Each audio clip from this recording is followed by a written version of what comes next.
Good evening, everybody, and welcome back to the Evolution Sim Racing GT4 Championship tonight, ahead of round 6 of our opening season here at the Hockenheim Ring. Tonight, we and the drivers find ourselves at this 4.5 kilometre circuit with 16 very particular corners, including some high-speed cornering in both directions, slow-speed hairpins, and that very tricky stadium section. Ahead of the drivers tonight is our full sprint format, involving 3 20-minute races with an inverted top 10 in race 2, and the inverted top 15 in race 3. My name is Joseph Glass, and as always, I'm delighted to be joined in the commentary box this evening by Mr. Dara Thacker. And Dara, around a circuit such as this one, with so many potential overtaking opportunities, this sprint format could really throw up some interesting racing for us tonight.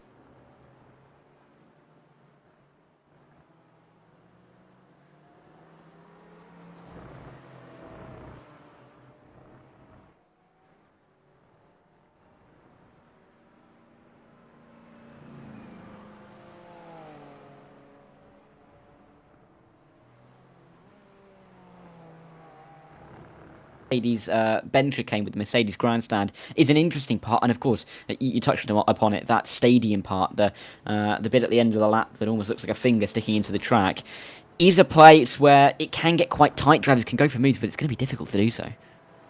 Yeah, absolutely. And as we say, we're now into the second half of the season, and this is where the drivers really need to start finding the form. We're starting to get an idea about who's going to be hanging around those top spots in the Transfer Championship, or even the trophies, but tonight's definitely going to be a big one. And as we said earlier, with those 3 races and all the points on offer, similar to the feature race format, but obviously more chance for some different drivers to bring home some of those points. So, as always then, the formalities to get through before we begin the qualifying session, which isn't too far away, about 10 minutes from now.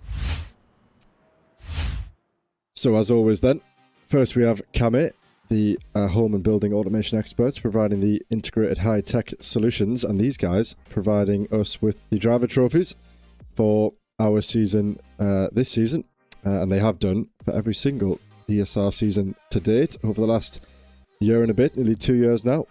The GP2 group also sponsoring us as well, alongside Keenan Eco Energy and Medius, and that's Hussein Sarika Desler, Chris Keenan and Russell Jakes. So thank you to those 3 for getting involved as well for this GT4 Championship.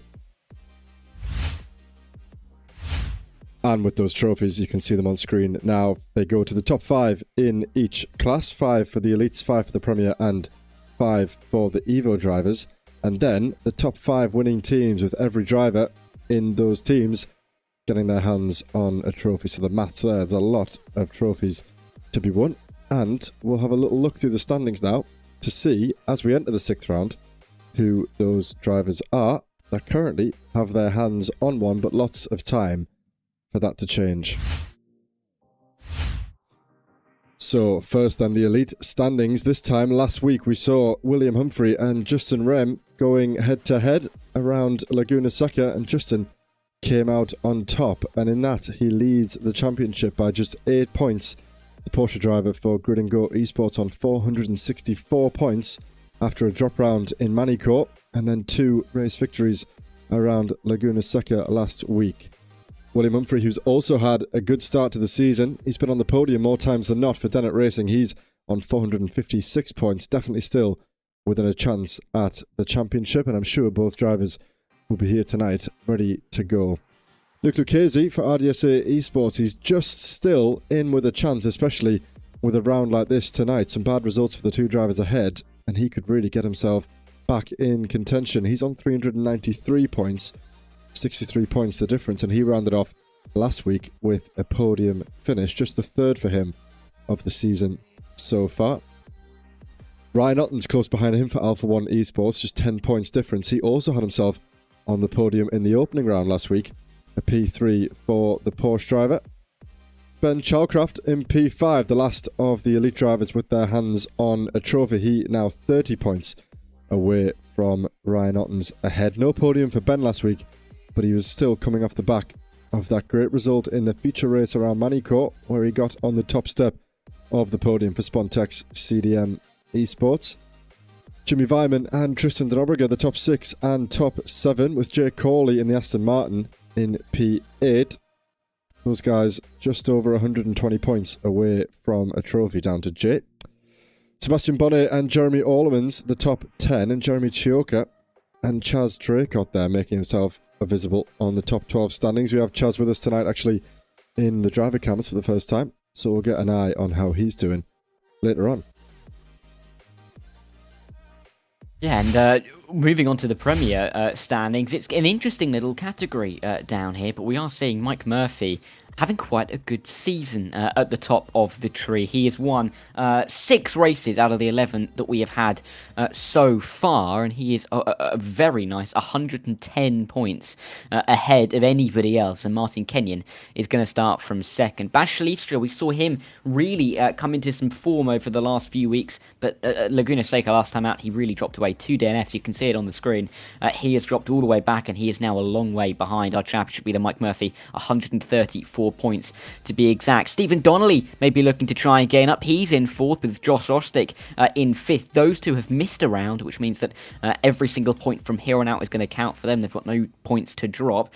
For Rob Pickle, another good week for him last time out, getting some consistent points. His worst round is still 51 points, so consistency really being the key word for him. Rob Smith in 7th ahead of Hussein Saraka Dasla, who again, another driver being quite consistent. 8 top 10s in the first 11 races, and really being quite effective in keeping himself in the conversations in these races. Jonas Larsen is 9th for Flatline Racing Blue, and these guys are all kind of close together. Jonas Larsen and Pierre Borsk, who are 9th and 10th. They're very close together, not just in terms of the points, but in the pace as well. We'll see what they can do. Dennis Curler and Robin Aston round out the top 12, but a very interesting championship, particularly behind the leader. Couldn't agree more with that one, Dara. And now, as if we don't have to introduce this man any more than we always do, Francois Brandet, the man leading the way in the Evo Championship, nearly 100 points ahead of his rival John Ludbrook. So, the Frenchman in the Porsche now on his 6th consecutive race win. He's only been off the podium twice so far this season across the entire first half of the season, and so it's all eyes on him. Currently within a 10th of a second from what will be the, let's say, the provisional pole time during practice. However, it's Robin Noel Brown who actually leads the way in the Evo class at the moment. So Francois at the top, 97 points clear of John Ludbrook, who again has had a good start of the season, plenty of podiums to his name, but not the best result considering all things this time last week around Laguna Seca, a P6 and a P7 for him. About equidistant there actually from P2 is Andrew Fellows in P3 for Flatline Racing, so bit of a spread now between the top 3 in the Evo standings. Andrew yet to get on the podium since the second round. He had 2 in 1 week, but his best result since then has been a handful of P4s. Fortune hasn't gone the way of Andrew over the last couple of weeks, and as we speak to him in the interviews every week, he just hopes that eventually the luck swings his way and maybe he can get himself back on the top step like he did in round 2. Steve Rubino very, very close behind the top 3. He's only 6 points behind DNF last week in Laguna Seca for the American. However, he'll definitely fancy his chances to get into that top 3. Absolutely nothing stopping him there. Luis Nevea, next, he's Flatline Racing Blue, and he is also 6 points behind the top 4, 12 points behind the top 3, and some consistent results for Luis so far. Plenty of top 5s, a couple of podiums. His worst result of the season, aside from his DNF, is the top 10, so he's always there or thereabouts when he crosses the line and takes the checkered flag. Matthew Noel, as we said, doing well at the top at the moment in the top 6. 306 points, very, very close and behind a podium for him last week as well. Steve Ewing, the other flat cap racer for Porsche, he's on 286 points, now 20 points off the back of the top 6. So again, the gap's starting to appear ever so slightly. Dale Williams, he'll be hoping to get back on the horse. He started the championship very well with 2 race wins in the first 3 rounds. But since then, he's missed a couple of weeks. He wasn't around for Manicourt, he wasn't around for Laguna Seca, and I believe he has either a drive-through or a quali ban to serve tonight. So if he is here, then he'll be starting from the back of the grid alongside many other drivers. Actually, Dara, remind me to run through that. We've got 4 or 5 drivers who are in for a quali ban, the most I think I've seen in a while, so we'll run over those at some point as well. Gareth Newton in P9, he was on the podium and then failed to finish last week, so a high and a low for Mr. Newton for Kame GP2. And then Danny Weir for DXT Cyan rounding off the top 10. 207 points for Danny. James Howarth and Ashley Brooks, the top 12 for the EVO Championship. Ashley getting himself on the podium for the first time, this time last week. Yeah, doing a sterling job to get himself there. So we'll have to see what he can do for today. But of course, we've got to be on to the teams as well. So some of these guys teaming up in little groups. And clearly, the leaders out in front, DXT Emerald, who are absolutely crushing the rest of the field. They have got a whopping 1,175 points. You can see why, though, because Mike Murphy and Francois Brandet lead their respective classes. So we'll have to see if they can push on. Dennett Racing are in second, and they are going to be fighting it out for second. I think going to catch DXT is going to be a tough job. Kame GP2 are third. Some consistent points has got them there. DXT Cyan are in P4 with Martin Kenny and James Hayward and Danny Weir just crossing the 700 mark. And then we've got a big of a clump inside the top 10. RDSA Esports, Flatline Racing, Flatcap Racing, Spontex CDM, and Flatline Racing Blue, all over 600 points. And that could be quite an interesting battle for the back end of the top 5 throughout the rest of the season, because, of course, they'll be looking to get their trophies. But I think a couple of the teams at the top will feel pretty safe for the time being. Absolutely, mate. And we've rounded that up in very good time. We've got just under a minute to go until we conclude the practice session. And just before I forget, a rundown of those qualifying bans, of which there are quite a few. So, as we mentioned, Dale Williams to serve a qualifying ban for reaching 10 license points. That wasn't served last week because he wasn't here. In fact, it hasn't been served for the last 2 weeks because he hasn't been here. So that's quite an outstanding penalty. And when I get a minute, I'll have a look and see if he's with us tonight. And alongside him, we have Rob Smith, Bash Shalistra, James Bostock, and Ashley Brooks, who've all accumulated those license points as of this week, just surpassing the 10, which means that we'll find those 5 drivers starting toward the back of the grid, at least for those that are here tonight. Looking up and down the timing sheets, I see that we have Bash Shalistra, he's here. And I see Rob Smith. And aside from that... Is Bostock? Yes, Bostock is here, yes. Correct. And that's it. I don't see Dale. And I don't see... Who's the other one? Ashley's here, James is here, Bass is here, and Rob's here. So it's just Dale that's missing tonight.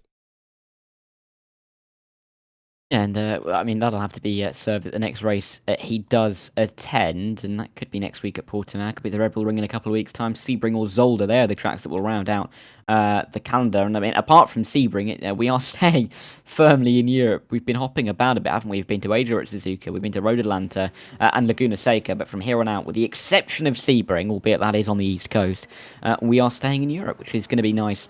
On some more classic circuits, I think it's fair to say. I mean, Zolder is just one that's been used for decades and doesn't really, I don't think, get the credit it deserves. Hockenheim as well, Red Bull Ring is used so much. Portimao is used a lot more recently, particularly in motorbiking circles, isn't it? So we'll see how that will fare. But yeah, looking forward to the end of this season. Drivers are really just going to have to be avoiding these penalties because it's going to cost you where it hurts. And especially when you've got big fields. If you're an elite driver and you get a qualifying ban, you're going to be in a world of pain.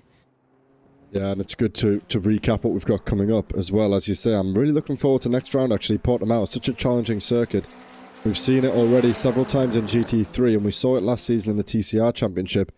It'll be interesting to see how these guys get around there. First, obviously, the Hockenheim Ring, but Portimao, definitely a challenging circuit that separates some of the champions from, well, the non-champions, I guess you could say, with some very, very tricky corners. And it'll be the first time for many of these guys that we go to Zolder, actually. I don't think ESR has raced there before either, so a fresh track to round off the season in a couple of weeks' time. But for now, we have some qualifying to attend to. We've got 4 laps ahead of each of these drivers, or is it 3 laps? 3 laps ahead of each of these drivers tonight in GT4. We ride on board with Danny Weir for a moment. Let's see how he gets on in his opening lap. And we'll see if he can set down a benchmark time for some of these guys to break. He's one of the first to cross the line. And we'll ride on board with him for a little while. And we'll talk him through this first lap.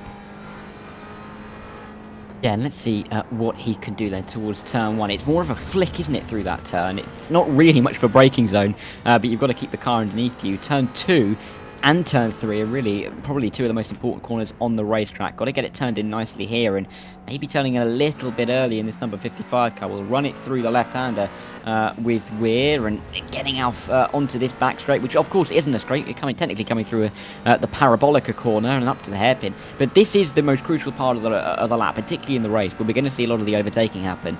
The lines are going to differ, of course. You want to keep a tight line if you can, because that's going to be the shortest run and therefore the quickest. But drivers are going to be forced to go around the outside, but that could mean that they make a dive to the inside of the hairpin. So it's going to be an interesting one, but getting out of the hairpin is crucial as well. This is a circuit which demands importance on traction, and drivers are going to have to be watchful of that. Yeah, very good focus on display right now by Danny. Still getting the car up to temperature. The tyres won't be there yet. Even the brakes might not be there yet. And we see there the brakes definitely not for it just yet. It's a little bit cold, runs a little bit deep as he enters into the final sector now. I believe that would have been into turn 8, the Mercedes corner now. Heading down toward turn 11, which is a bit of a tricky one, into the stadium section. Only a couple more braking zones to go. Run it out wide there and avoid the gravel on the outside here as he breaks down into turn 12. Nice and easy there by Danny. Just wants to get this time on board. He knows he's got time to make up back there in sector 2. Now through turns 15 and 16 to round off the lap. The first lap time comes in. It's the Premier driver of Martin Kenyon, a 1:45.5. And now Danny Weir comes across the line. He's going to cut the beam for the first time. And it looked like a valid lap when we were on board yesterday's. It's a 1:48.2, I think that is. Well off the lap times of Luis Nevaeh, Steve Rubino and Steve Ewing, who've crossed the line in the Evo class. Yeah, and it's interesting to see these opening times come through and really see who's been able to get the benchmark or the bankering that they wanted to. Luke Lucchesi's going to be happy with that 44.9, I'm sure, being quite a distance ahead of Ben Shalcroft and being quicker than William Humphrey. That's really a good time from the 2:24. But lots of drivers still yet to set a lap time. I think we saw 34 in qualifying, so still a lot to still cross the line. Should be Weiman's popped in his first time, I think. Pierre Berez put in his first time into P3, so still drivers to come across the line, but these are the early stages and good signs for a couple of drivers who've been able to get the early lap in, which takes a little bit of pressure off of them later in the session. Yeah, Chaz Draco crossing the line. He is back with us after missing, not sure if it was last week or the week before, 2 yellow sectors for him, and we see now Justin Rame, even, I told myself I was going to get that one right. Here he is, coming around the final corner. He's got 2 purple sector times. Is he going to match it in the final sector? Is he going to bump Lucchesi from the front row? Or is he going to just put himself maybe in between the two? Let's see as he crosses the line. Maybe it wasn't a valid lap time as he hasn't put himself on that timing sheet. So we'll ride on board with Justin for a little while and see how he gets on. Actually, here's Lucchesi. He's coming through the final corner now. Let's see how he gets on. Currently 1/10 ahead of Mr. Humphrey in the Mercedes. It's very, very Porsche dominated at the moment in the elite class. Just William and Thomas outside of the Porsche. And it's not an improved lap time. Half a tenth slower for Lucchesi on his second lap as he sets off on what will be his final run in qualifying. Yeah, but for Luke Lucchesi, he's so far set the 2 fastest laps in this qualifying session. I think when we saw coming across the line Justin Rame there, he had actually he was setting a 46.1. He may have invalidated somewhere. William Humphrey goes faster, but not quite fast enough. He had only set a 46.1, which wasn't going to be competitive at all. I think it actually would have put him down with Ben Shalcroft, P5, as Sebastian Bonnet nearly gets to Ben Shalcroft. Still, though, Luke Lucchesi has the 2 fastest times.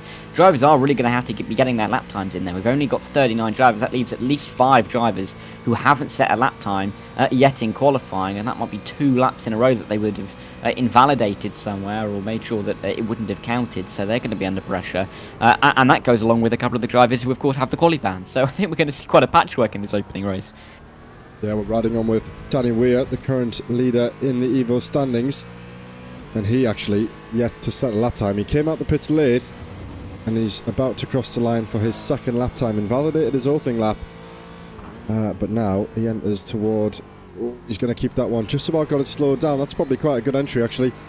Looked a little bit on the edge, but he got it slowed down, hit the apex nicely as he gets the run out of the corner. I'm seeing Hoyland and Albert and Peace, the guys who don't have a quali ban, who haven't left the pit lane yet. Are we going to see another one from Hoyland where he struggles in qualifying but then puts on quite a display in the race? We'll have to wait and see. And we've got Mr. Chaz Draycott also down there. He is going to be setting his final lap time, and he's yet to put a valid lap time on the board.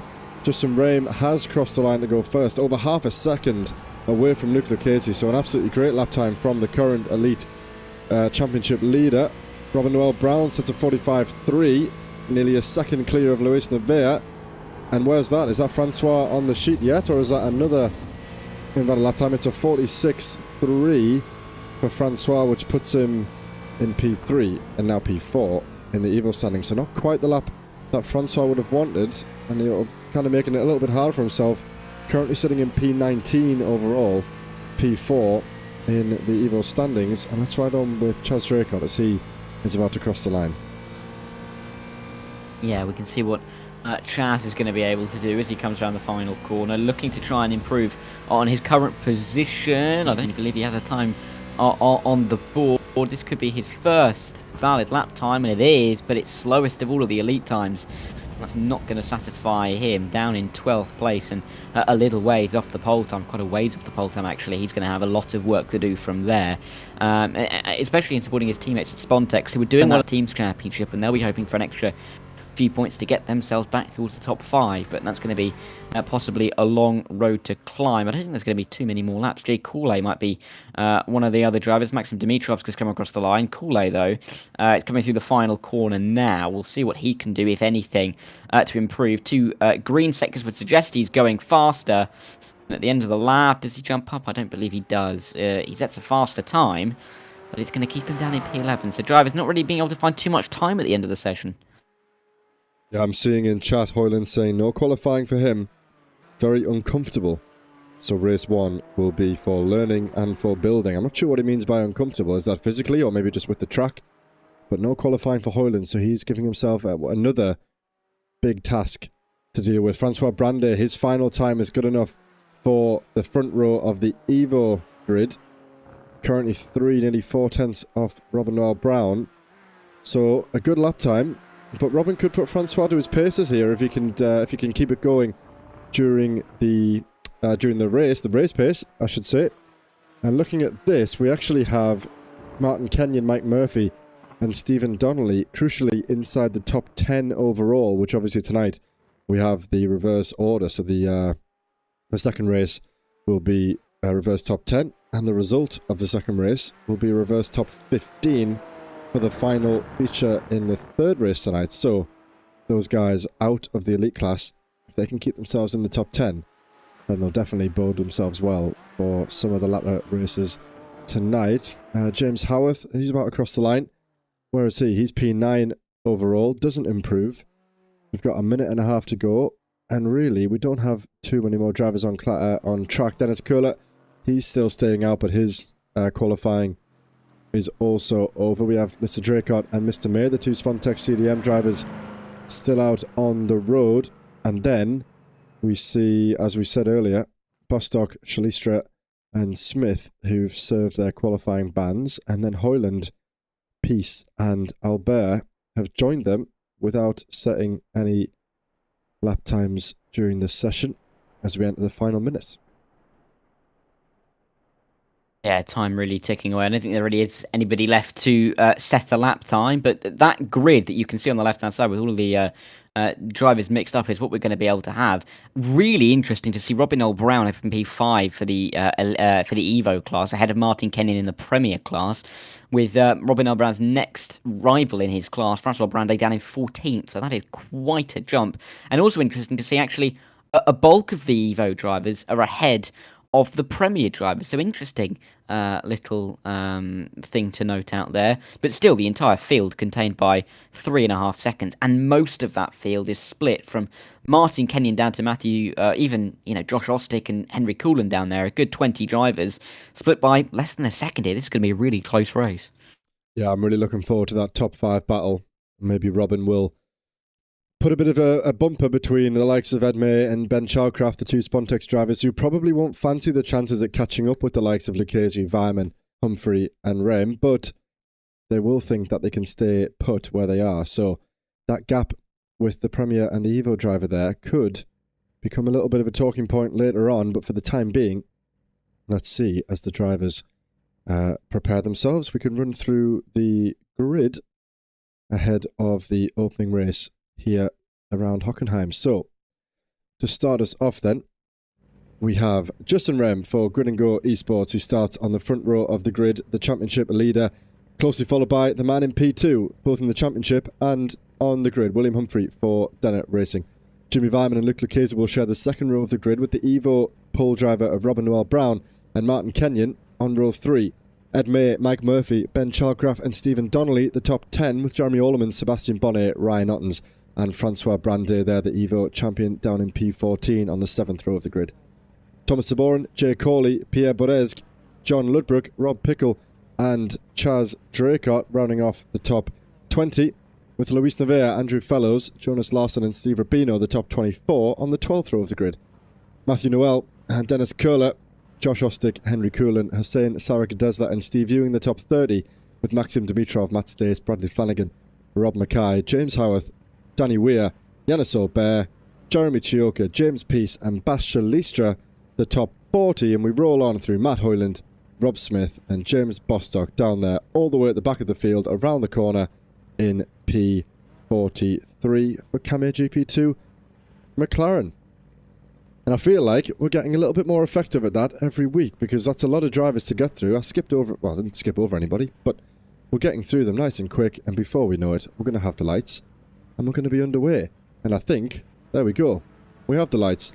So then, it's Justin Rem leading William Humphrey away from the line, 20 minutes ahead of the drivers around the Hockenheim Ring, and we are off. And it looks like a great start there by Luke Lucchese. Look at that, already darting to the left-hand side of the track to try and get past William Humphrey, which he does, and William's got company in behind on the inside line. Are all the drivers going to make it through here? Let's take a look as they all come steaming through turn 1, 3 or 4 wide there. Some of the guys toward the back of the pack. Someone very shaky there is that Bass potentially in the BMW, who's come over to the right-hand side of the track, just recovering there all the way down at the back. So Rem gets away well, leading Humphrey, and then it's Jimmy Vyman on the back of Humphrey. Ryan Ottens, he's had an incident and he is tumbling down the order. Robin Noel Brown did well to get off the line there, and then a bit of a gap between Ed May and Ben Chalcraft down to P8, with Mike Murphy and Jeremy Orlemans the top 10.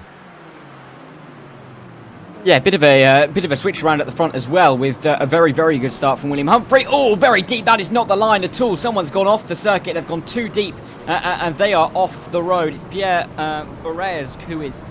we've got it all wrong. And down here, Ryan Ottens is going to have to pick his way through, because there's an incident on the apex of the hairpin. 3 drivers are almost stuck down here. Henry Coolan is one of them.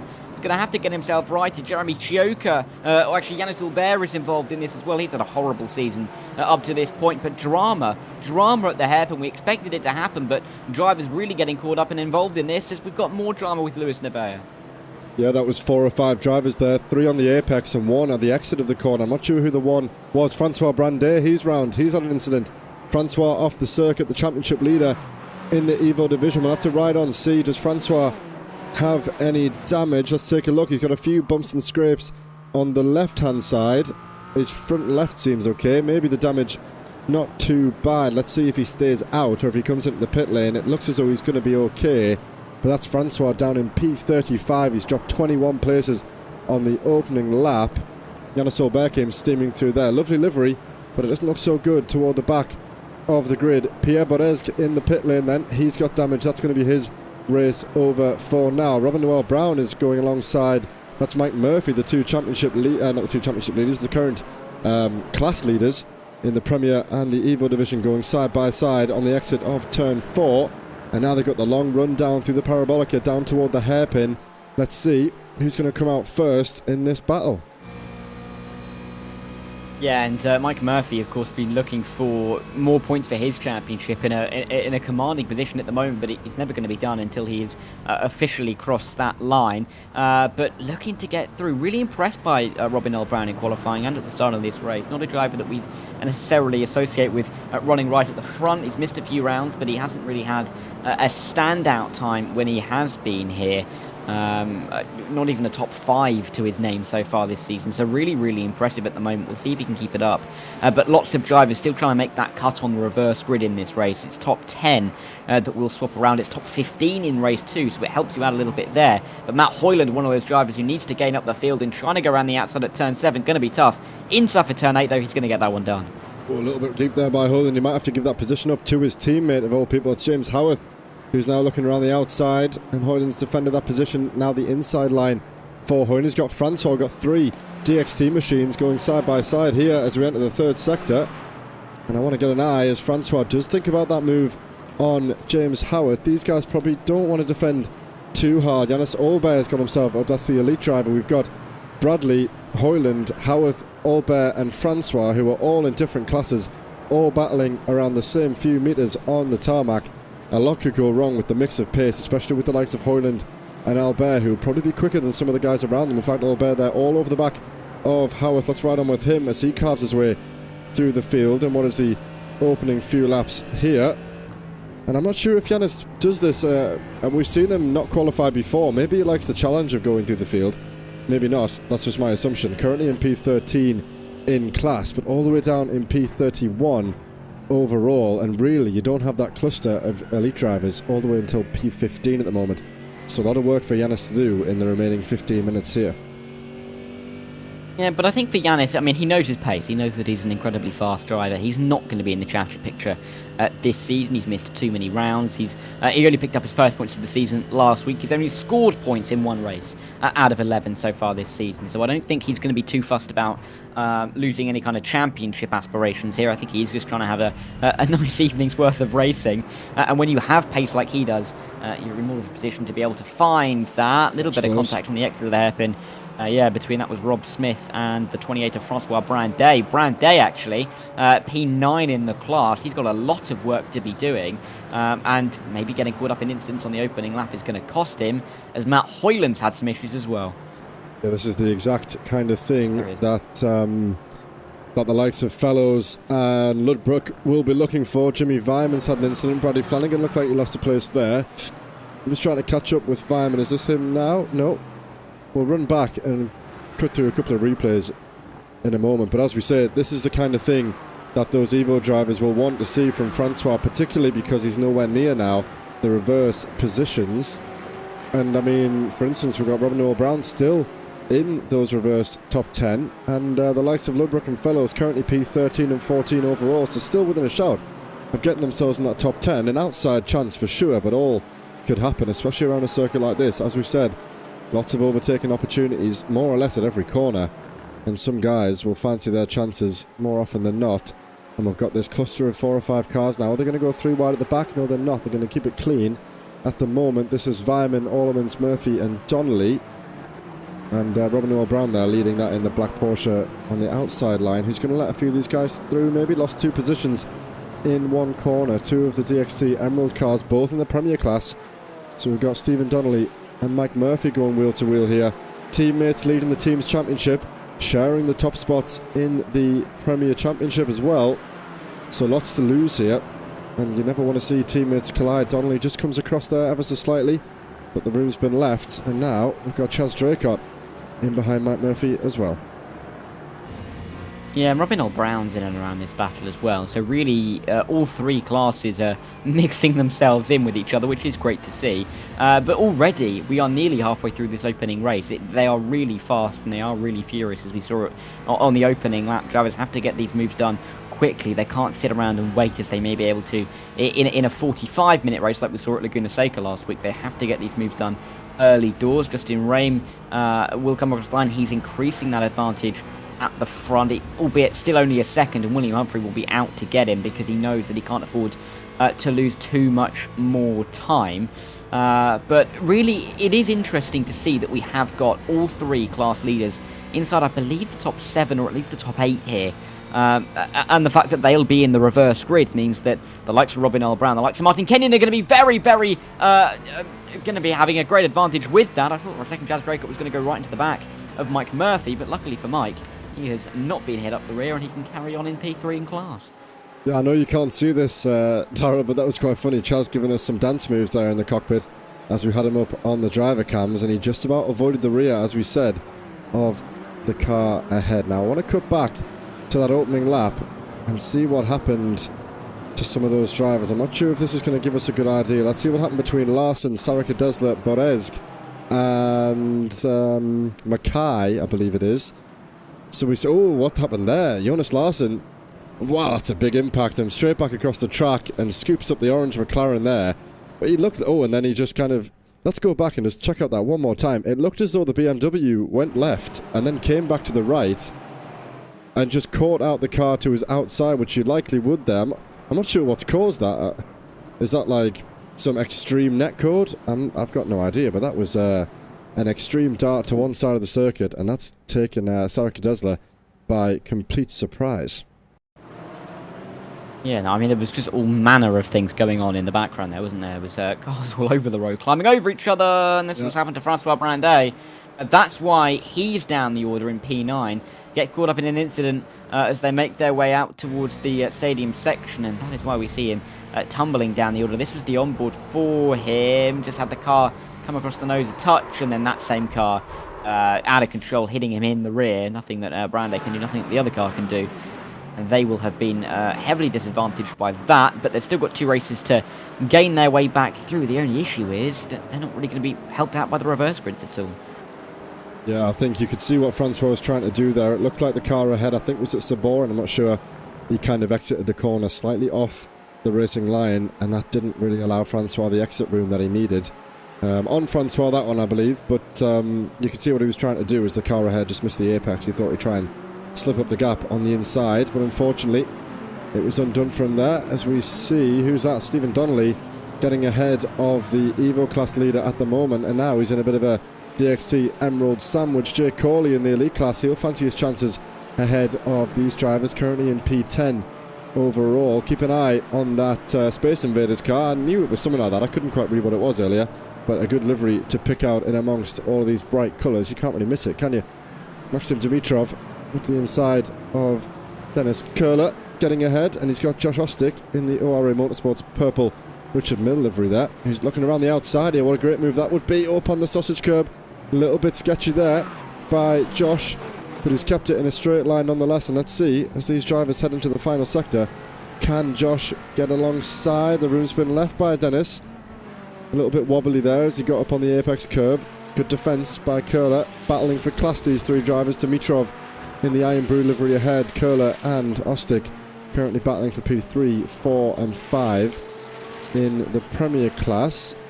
And Robin Noel Brown, he looks like he's dropped off the back here, because he's now behind Chaz Draycott in P11, as we saw the timing tower update to how it should be with the Elite Premier following the Evo. And is that Jay defending the inside line? Yes, it is, ahead of Chaz Draycott. Is he going to look to get the switchback in the long run down toward the hairpin? Yeah, let's see. Can he get the exit he so desires? It looks like it's a good run for Chaz as they make their way on towards this back straight towards the through the parabolic corner up towards the hairpin. Let's see if he can make any kind of moves in behind their battling. But this is really where Chaz needs to be fighting up to get into P7. Only battle really in the entire elite class. Inside line looks like he's attempting it. He's braking late, but not really late enough to make a committed move. He's let off the brakes a little bit, gone a little bit deeper, and I think he's just about going to get it on the traction. Jay Cooley, though, looks like he's got a nice dose of traction on the curb, and in fact he will stay ahead as they run their way through turn number 7. So Chaz maybe thought for a second that he had it, not quite being able to get it done. For the time being, Jay Cooley will survive, but he has got a little bit of traffic to get through, and of course that is Stephen Donnelly, the P2 man in the Premier class. Yeah, I wonder there if Chaz has just let off the throttle a little bit. Maybe he thought, well, I made contact with him, so maybe I'll give him the place. It seemed like they got quite a similar exit, and then before the quite short run down toward the next corner, Jay was fully ahead again, so maybe it was a great exit by the Aston Martin, but I wouldn't be surprised if Chaz just thought, you know what, I'll let him through for now, and we'll try again in a few corners time. Josh Ostick still, same time as we left them last lap, heading through the stadium section, this time on the inside line, so the 2 Mercedes and McLarens have swapped positions this lap, and now Ostick's got his nose in front, but Köhler's got the inside line, and can Josh hang it around the outside? The room's been left, and he's got that move done. Köhler not going to think about it going through the final corner. That's Ostick up into P4 in class, P18 overall, 9 positions gained for the ORA Motorsports driver as things stand, and it could go from bad for worse for Köhler, as he's now got the elite driver of Ryan Ottens all over the back of him. He has to step to the inside line, defending against the South African driver, and as we said, there's Maxim Dimitrov, who will also fancy his chances he's been taking, because he was ahead of those two guys when we last cut away from them. Yeah, let's see if he can get his way back through, because this is a nice little gaggle of cars, particularly in a class battle, as they run their way through the Parabolica. But interesting also to see how these two Mercedes aren't really being able to fight the McLaren too hard as they run their way up towards Parabolica once again. This is Dimitrov, a bit of a look to the inside, and actually a move done to the inside. That's going to open the door for Dimitrov, who gets a great exit, and he says goodbye to Dennis Köhler there. I don't really know what happened to Köhler, whether he was letting through the car in a higher class, but weird to see Köhler go so far wide. Maxim Dimitrov just said thank you very much and took the position, and now he's going to be chasing after Josh Ostick for that P4. There's been a drama at the top of the elite class. Let's go back and see what happened between Ludbrook and Fellows at the time. I believe they were battling for P2 and P3 in the Evo division. That's now promoted a couple of guys up. Let's see, running in the back. Oh, that's Fellows into the back of Ludbrook. Got his timing wrong there. That's what we heard, actually. We heard the metal scrapes as that cluster of cars in behind there coming into picture now made their way through the hairpin. So that's what happened at the front of the Evo class, and as we say, let's see, that allows Robin Noah Brown and Matthew Noel to now be in the top two spots with a big 5-second gap from the leader. But a great battle, actually. Where are those guys on track? Right here. Here they are as we enter turn one. John Ludbrook thinking about a move there, backs out just before the entrance to the corner, and they all follow the similar line at the exit of turn one. This will be a great battle for the final podium positions in what is the final 5 minutes here. This is absolutely flown by. Yeah, it's frantic, isn't it? And this is why so many points can be won and lost in these events, which could make them the pivotal moments in the championship. You're unlikely to drop the points in these rounds, mainly because there's 150 up for grabs in these races. You can only get 100 when there's two 30-minute races, so you're unlikely to drop the points here because there's more on offer, so it can be even more important to get points on the board. Side by side in towards the hairpin, though. Is that a bit of a send? No, it's not. Ludbrook looking to try and make a move around the outside. 3 in a row, nearly pushing each other through, and nose to tail as they work their way out of the corner. But John Ludbrook just keeping it nice and calm and trying to find a line past Steve Rubino somewhere. But it is just chaos at the moment, isn't it? Cars all over the road. Yeah, now we see Yannis Olber battling Rob Mackay. There's a little bit of contact there in the back as Rob potentially thinks about a move on James Bostock. Steps up the inside. Oh, yeah, and that's Steve Ewing straight into the side of Rob Mackay there. Came steaming in. I wonder if Rob has got significant... Yes, he has. He got significant damage to the left-hand side of that car. Oh, and there's been a huge crash. Hoyland, Chioka, Peace, Weir, all involved somewhere. We'll catch up with that in a moment. Here they are. Where's that? The exit of maybe 8, 9, 10. That car crabbing all over the place for Hoyland. He cannot keep it in a straight line. Is that the stadium section? Or is that... I think that's the exit of turn 10. Look at the wow, look at that car. That car has seen better days. Pulls it over to one side. That's Hoyland done. Let's go back and see what happened there between Peace, Weir and Hoyland. So we've got Hoyland at the back. And then, is that a slam dunk? Yes, it is. Slam dunk there. Oh, and then it's a check-up. Yeah, the car behind just doesn't slow down enough. I think that's Jeremy Chioka. That's right on board from his perspective. He's got a huge gap there as to come through turn 7. And then before he knows it, there's a bit of a bump there between the Cyan car. And then, yeah, that's a huge impact into the rear of Hoyland's Mercedes. And then Chioka probably will be in the same position as Hoyland. Unable to continue, I would imagine. Yeah, but for Chioka there, you could see that there was no way he was going to be able to avoid that incident. Really difficult for him there, but almost completely impossible, and we'll see Matt Hoyland get back to the pit lane, but not in the best of states. He should be able to pick up the points, though, from this race, because he should be able to finish enough of the race, but that still remains to be seen. But again, big moments in the early stages of the evening. Still 2 more races to go where they're going to punch up again. All of this still could happen.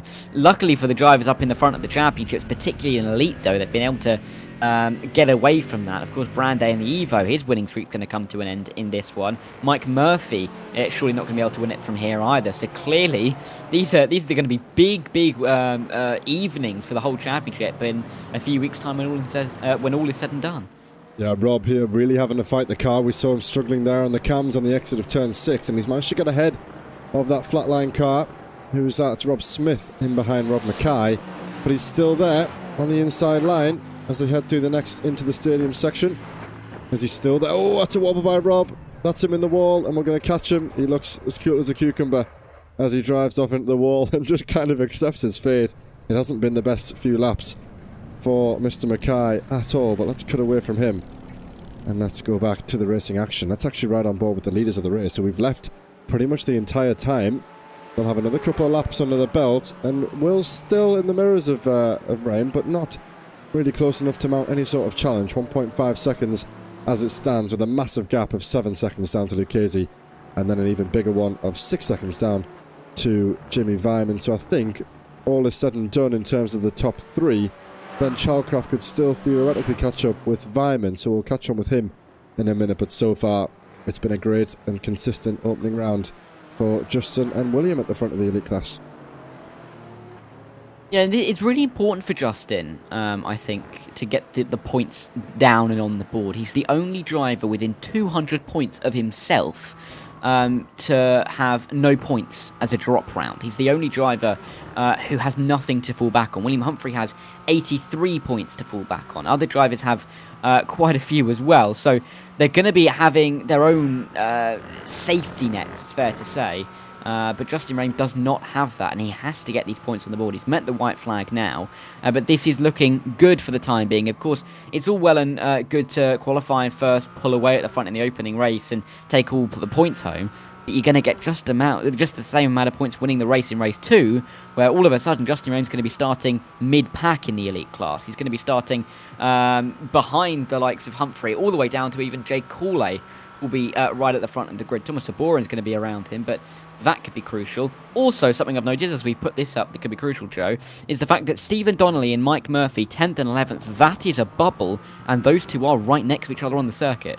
Yeah, let's cut to that, actually. You make a good point. Let's see. Is this going to be crucial? I'm sure they'll both know it. There's a chance, actually, that they'll be in the same conversation, so let's hope this doesn't get ugly, because neither of these drivers will want to concede. They're both fighting for the same championship, and they're both fighting for the team's championship, as we alluded to early. That's Mike Murphy now on the inside line for Donnelly.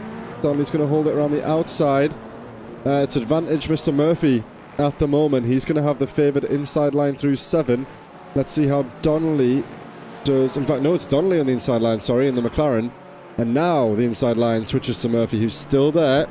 Hanging on. Room's going to be left. Difficult for Stephen. What you can't do is allow Robin Noel Brown to get involved.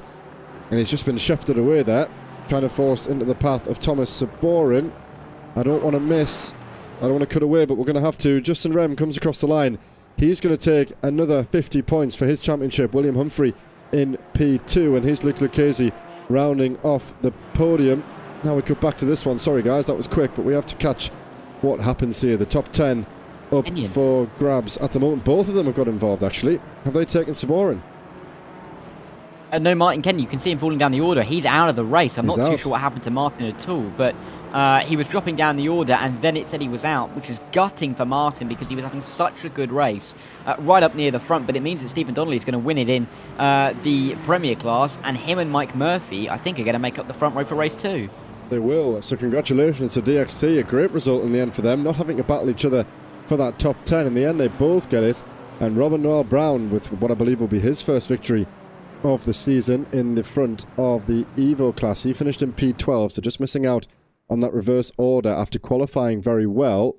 And then it is Matthew Noel and Andrew Fellows on the podium. Here's Francois Brandet. He's coming around the final corner now, and he's just crossed the line in P4. So all in all, damage limitation for Francois after that early contact and early spin on the exit of turn 6 on lap 1 or lap 2.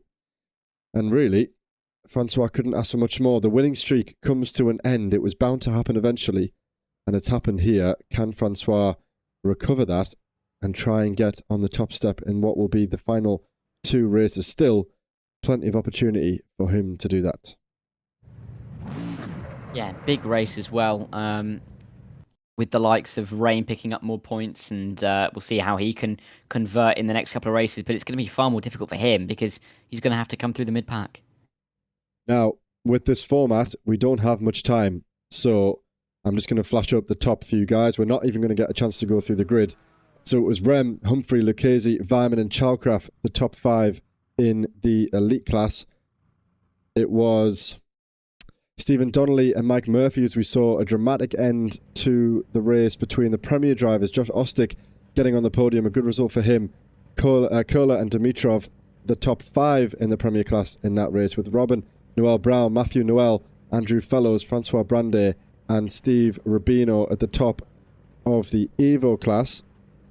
And then a quick look at the grid, starting from the front then.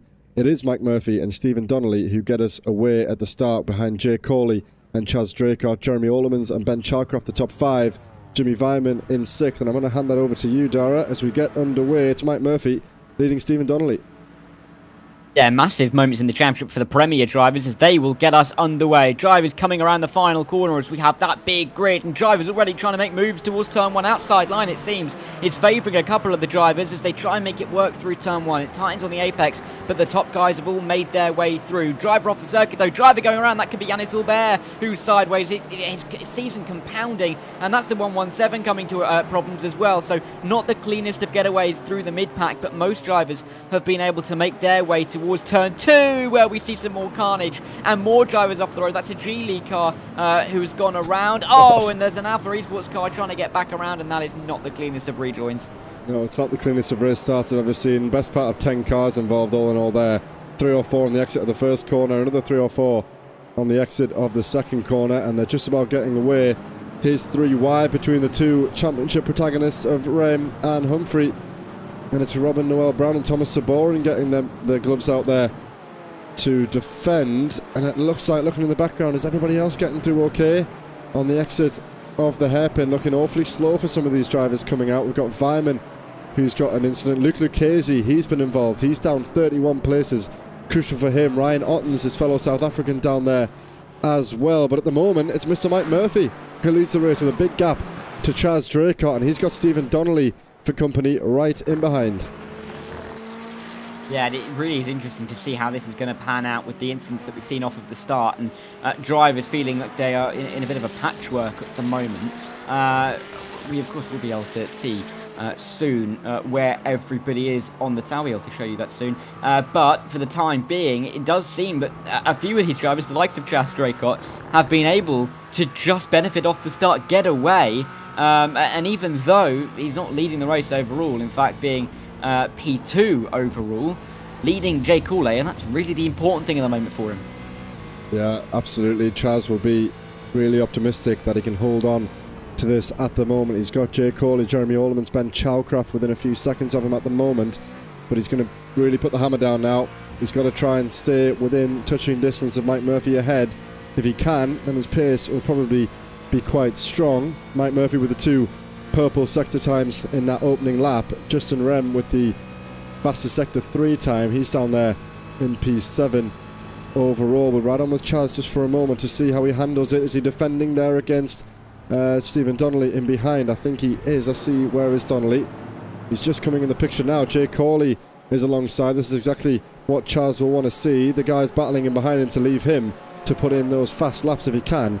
Try and extend that margin. Jay Coley, let's see. That's going to be crucial for Chaz's race if he can get ahead of Donnelly, which he has. So now it is an elite driver 1-2 between Chaz and Coley. And Jay will fancy his chances here. It's sticking up on the back of Chaz. Yannis Hilbert has had another incident. He's out and in the pit lane. That's his race over. Rob Mackay also out the race yet again. I feel like Rob hasn't really had the best look of it over the last couple of weeks. Seems to be ending up in the pit lane more often than not.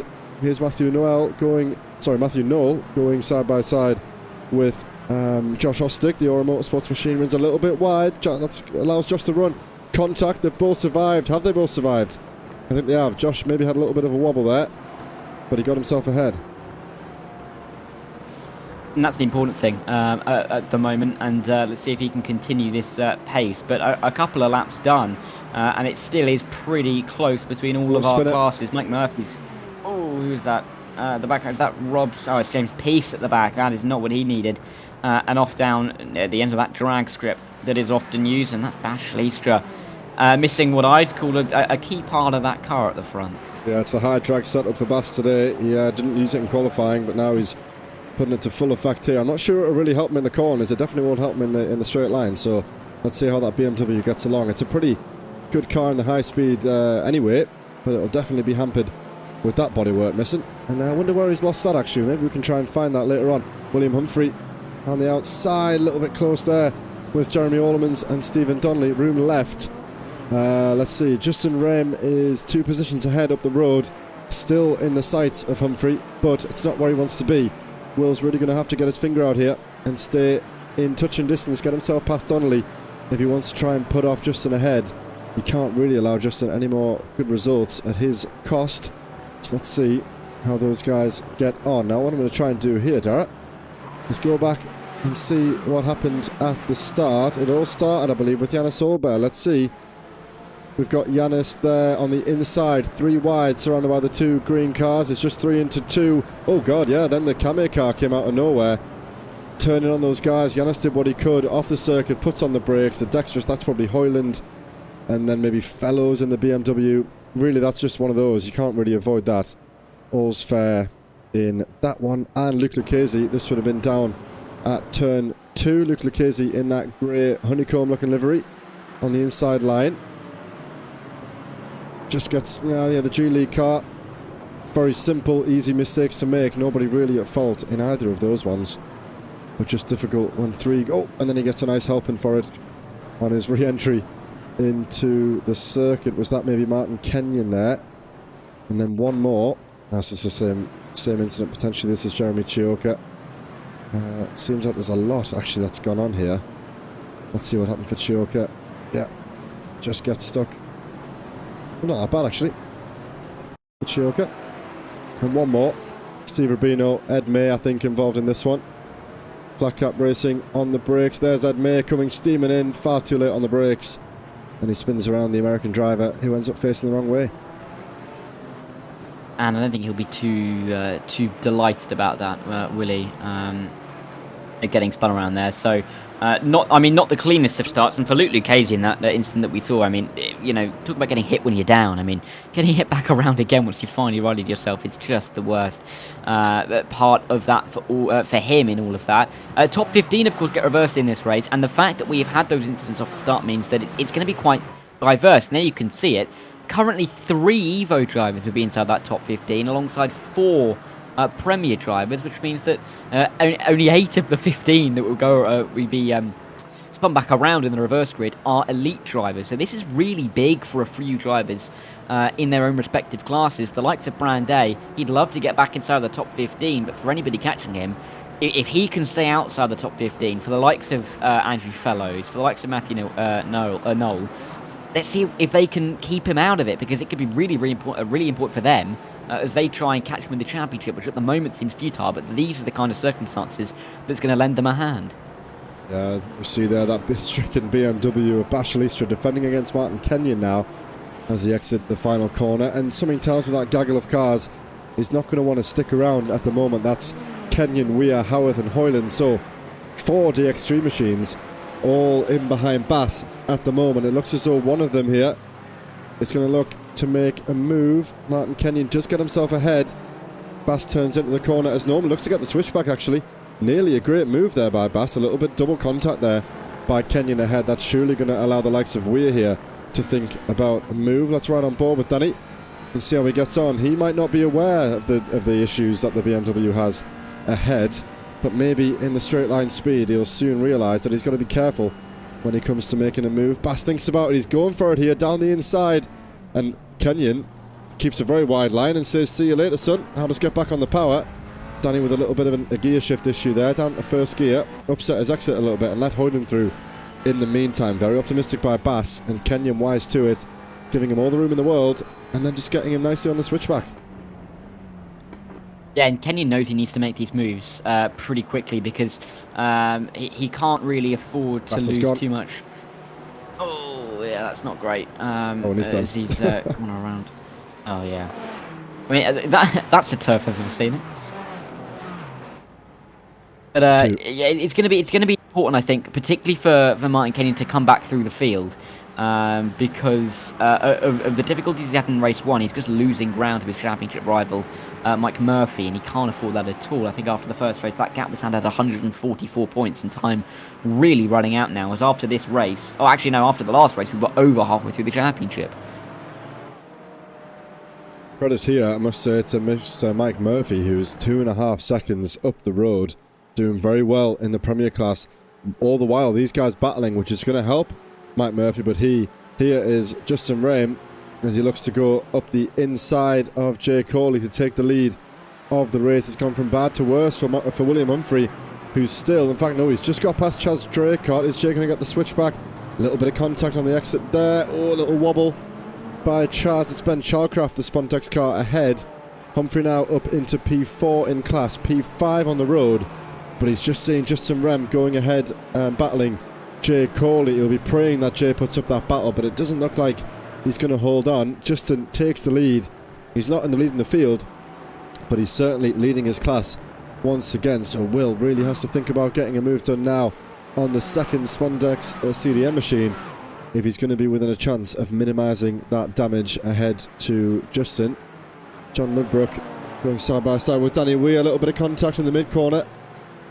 Danny's going to rejoin the circuit, more contact. Ooh, the Kameh car there on the outside. Ludbrook, I think that is, really lucky to survive that as the McLaren was pushed wide. He could have just tagged his rear there, sent him spinning round, but Ludbrook has survived that little melee for now. But this battle as the cars come steaming past the camera, very dramatic indeed as we cross the halfway point of the race. Everyone in the gravel. Who's that in the wall? That's Jonas Larson. Kept it out of the wall, but straight over the grass. Gonna have to rejoin safely as he does. Yeah, 9 minutes to go here, already past the halfway point of the evening and past the halfway point in this race. Yeah, it flies by, doesn't it, really quickly, and drivers who maybe haven't had the best of nights so far are going to have to recover from here. I mean, oh my word, another driver off. That's going to be James Peace at the final corner. He's not had a good day either. Let's see what happened to James Peace as they work their way through the final couple of corners. It looks all well and good, but goes maybe a little bit wider. You can just see him touching that curb on the outside. That has unsettled the car, and as he's gone to turn right into the final corner, it's spun him around and it's cost him loads of time and positions, and James Peace down in 13th. Not where he wants to be. This is the battle over with Martin Kenyon and Rob Smith. They're fighting it out towards the back end of the top 10, but it's not stopping them, is it? As they work their way towards the hairpin. Martin Kenyon past Rob Smith. Is he going to go for Sainz Sarakanesla? He is, big send to the inside, and Kenyon's going to get it stopped. He's going to get hit in the rear, though. That's not going to help him out, and Rob Smith is going to come up out the inside on both of them. He's nearly went from hero to zero there. That would have been an incredible move if he could have taken the car ahead on the exit and then lunged ahead on Sarakanesla into the hairpin, but instead he's invited the pressure all sorts. Hoyland got them both on the exit. Hussein survived around the outside. Martin really shouldn't have held on to that position anyway, even if he did get the move done, because he did go off the circuit on the exit of 6, but what a move it would have been if he'd managed to make it stick. And now, who's that? Rob Smith all over the back, going side by side as they enter the stadium section. Into the gravel goes Rob Smith. I think that's going to be move done for the time being, and that's William Humphrey. He's got past Chaz Draycott now, and he can try to set after Jay Coley, but that gap has really picked up in just the last couple of laps. 3 seconds already. So really, oh, that's why Ben's had an incident. Let's see what's happened to Chalcraft. He was in front of William at one point. Has he been tagged or has he lost it himself? Let's see. Same corner as Peace earlier. Just loses it himself, gets him on the brakes, lets his teammate through. Oh, and he moves back, unfortunately. Doesn't hold the brakes. Well, he does initially, but not in the second phase. And unfortunately picks up some more damage as a result of that, which promotes Humphrey up into P3 in class. Yeah, and Humphrey's going to be very pleased about that as he continues to try and march his way back through the field and try and gain points on Justin Rame, which he's not doing again. It's not looking ideal for him as Justin Rame. I mean, he's looking to get his 4th win in a row, and 5th if you count the fact that he wasn't even here for the Magny Core races. So if you don't include the races he wasn't here, he's won 5 in a row that he would have attended if he can carry this to the end, and you'd be hard pressed to say that he won't from this position. It'll be disappointing for Chaz if he is to miss out on a podium, because he's been right up there for so long that, you know, he obviously got the podium at Suzuka, but this is another golden opportunity. He will start in a good position for race 3 if he's able to stay where he is, but he'll be looking to get that podium. But William Humphrey, not the customer you want to find right in front of you whilst doing that. You also got to give obvious credit to Mike Murphy for being where he is. He's still winning the race. I think we nearly had Bash Schliska winning the race at Magny Core, didn't we? A Premier Class driver. Could Mike Murphy be the first of the season? He absolutely could, and as you say, it was a nearly happened with Bass around Magny Core, yes. And Mike, that gap now just a second to Justin, so it's going to be a lot, and we'll see what does Mike think about defending. As we say, it's a little bit different, I think, to defending that class position in the mid-pack, but when you're defending against a different class, when you're leading the entire field, I think that somewhat changes the context of it a little bit. Mike will probably be a little bit resistant to letting Justin through, because he knows that as a Premier driver, if he can complete the race ahead of the entire field, that's definitely a mark to be put down. Ben Chalcraft and Sarika Desler have had an incident. Was that Huss just off there to the left-hand side? We'll cut back to that in a moment. They've both jumped back to the pit lane. What I was going to say, though, is that Francois Brandet, currently in P15, he will start the race on pole position if things stay as they are, but he is all over the back of Andrew Fellows, so he won't want pole position if he can get a podium and more points in hand during this race. So let's stick on for this for a little while and see what happens between Fellows and Francois in the closing few laps here. Yeah, of course, for Francois, he's not finished outside the top 5 in class all season long, and he's looking to keep up that record if he can finish where he is, but he's looking for a little bit more. Quick word on Jay Cooley, actually. Of course, he's P2 in the elite class. He hasn't even had a top 5 so far this season. He's had 9 top 10s out of the 12 races, including our first race of the evening.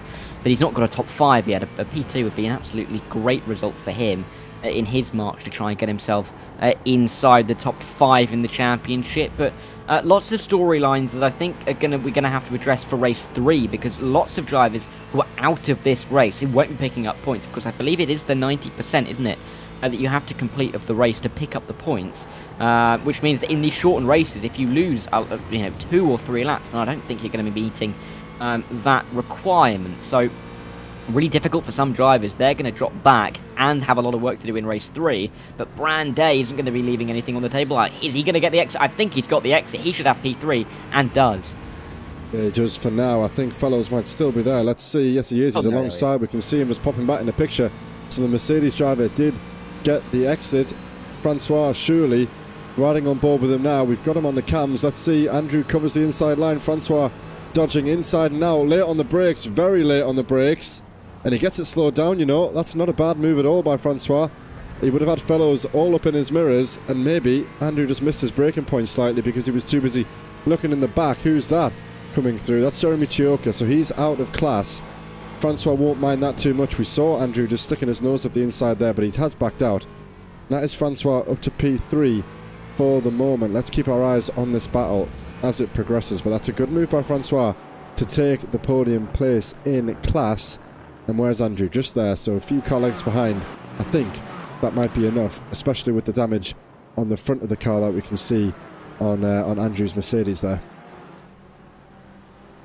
Yeah, it's going to be an interesting one to the end of the race, whether he can keep that car running. 2 minutes 16 to go means we're going to have 2 more laps to run in this race. Here is Justin Rame, and there's the race lead overall. I mean, he's already got it in class, but to the inside. Up at turn number 2, and that'll be Justin Rame, the Canadian driver for Grid and Go, marching away, steaming in front, and as it stands, would be increasing his championship advantage to 23 points over William Humphrey, who won't be able to drop this round because he's going to be scoring too well. Of course, his drop round is 83 points, remember, it is a huge sum. I think William Humphrey is going to far exceed that this evening, as he is still in P3 and searching for P2 on Jay Cooley up towards the hairpin. Actually, yeah, he's going to go for the move. And has he got it done? I'm not too sure. Yes, he has. There is Jay Cooley behind. and I think he's just going to consolidate the podium at the moment, the Aston Martin driver. Yeah, he is. I was going to say Mike Murphy does well there to optimise his race. Didn't get himself in a tussle at all with Justin Rem as he came through into turn 2. Let him through nice and easy. And that's a definite way to secure that victory. So 11.5 seconds at the moment ahead of Stephen Donnelly for P2 in the Premier class. And as you say, William Humphrey getting past Jay Corley into the hairpin. And that's damage limitation. As we said, that's all William needed to do. It wasn't looking so good at the start of the race, but the pace has come through. Let's ride on with Justin and just double check. Are we going to have one more lap, or is this going to be the white flag? Sorry, well, we're definitely going to have one more lap after this one. But let's see if the white flag comes out. We've got a blue flag ahead of Justin.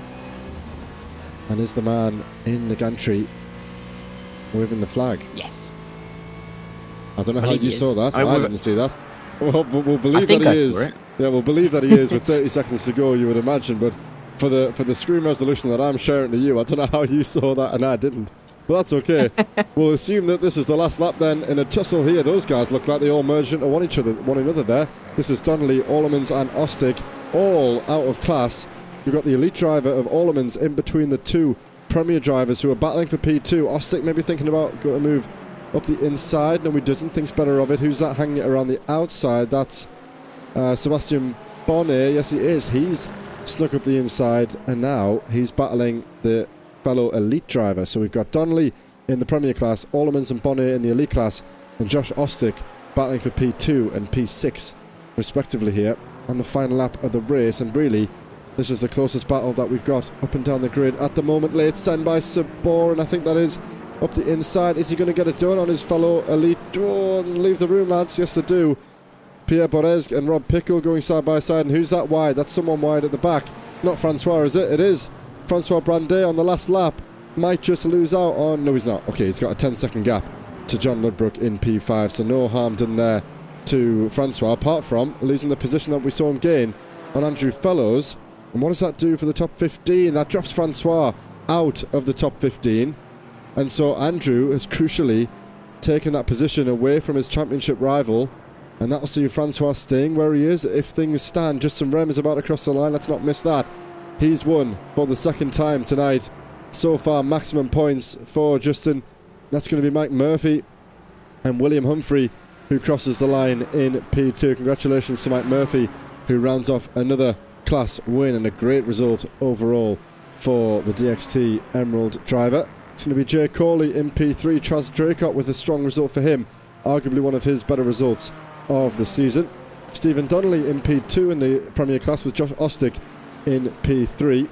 Robert Noah Brown gets another race victory under his belt tonight, and Matthew Noel does the same thing, crossing the line in P2.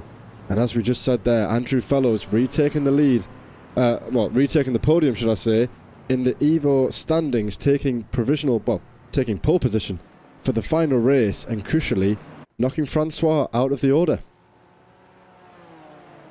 Yeah, and Francois is surely not going to be too pleased about that. Of course, they dropped down because Jeremy Chioka came through on all three of Noel, Fellows and Brandet. So that's why Matthew Noel is in the reverse grid, but behind Jeremy Chioka, who's going to be in a very good place. He'll start in effect on pole for the elite class. He'll start P3, but he's going to have the leading position in the elite class, and he's going to have Jeremy Allemans and Sebastian Bonnet, the next two behind him, and they're going to be a little further back as well. So really good for Chioka. Also good to see that we've got 4 Premier drivers in that reverse grid, along with those 3 Evo drivers, and then we've got 8 elite drivers. But it's nice to see a bit of a mix up near the front, and it means that we are seeing some big moments in the championship, but none bigger than for Justin Rain, because he has cruised this first 2 races, hasn't he?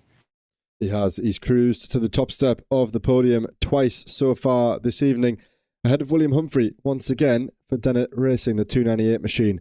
Jay Corley back on the podium. He's a privateer though, so no teams for him this time round. Chaz Draycott and Thomas Sabor in the top 5, with Sebastian Bonnet and Jeremy Allemans the top 7. Jeremy Chioka for G-League, and Matt Hoyland. Actually, I was going to say Matt Hoyland got himself up 25 positions in that race overall, so a very good result for Hoyland to get himself into the top 10 in the elite standings Luke Lucchese wasn't able to recover from that early turn 2 incident, the damage and the loss of time, probably the cause of that. He's ahead of Jimmy Vyman and Ryan Otten's the top 12, with Ed May and Ben Chalcraft, the two other Spontex CDM esports machines, ahead of James Peace and Yannis Olber, who finished 11 laps down. The German will not score any points in that one.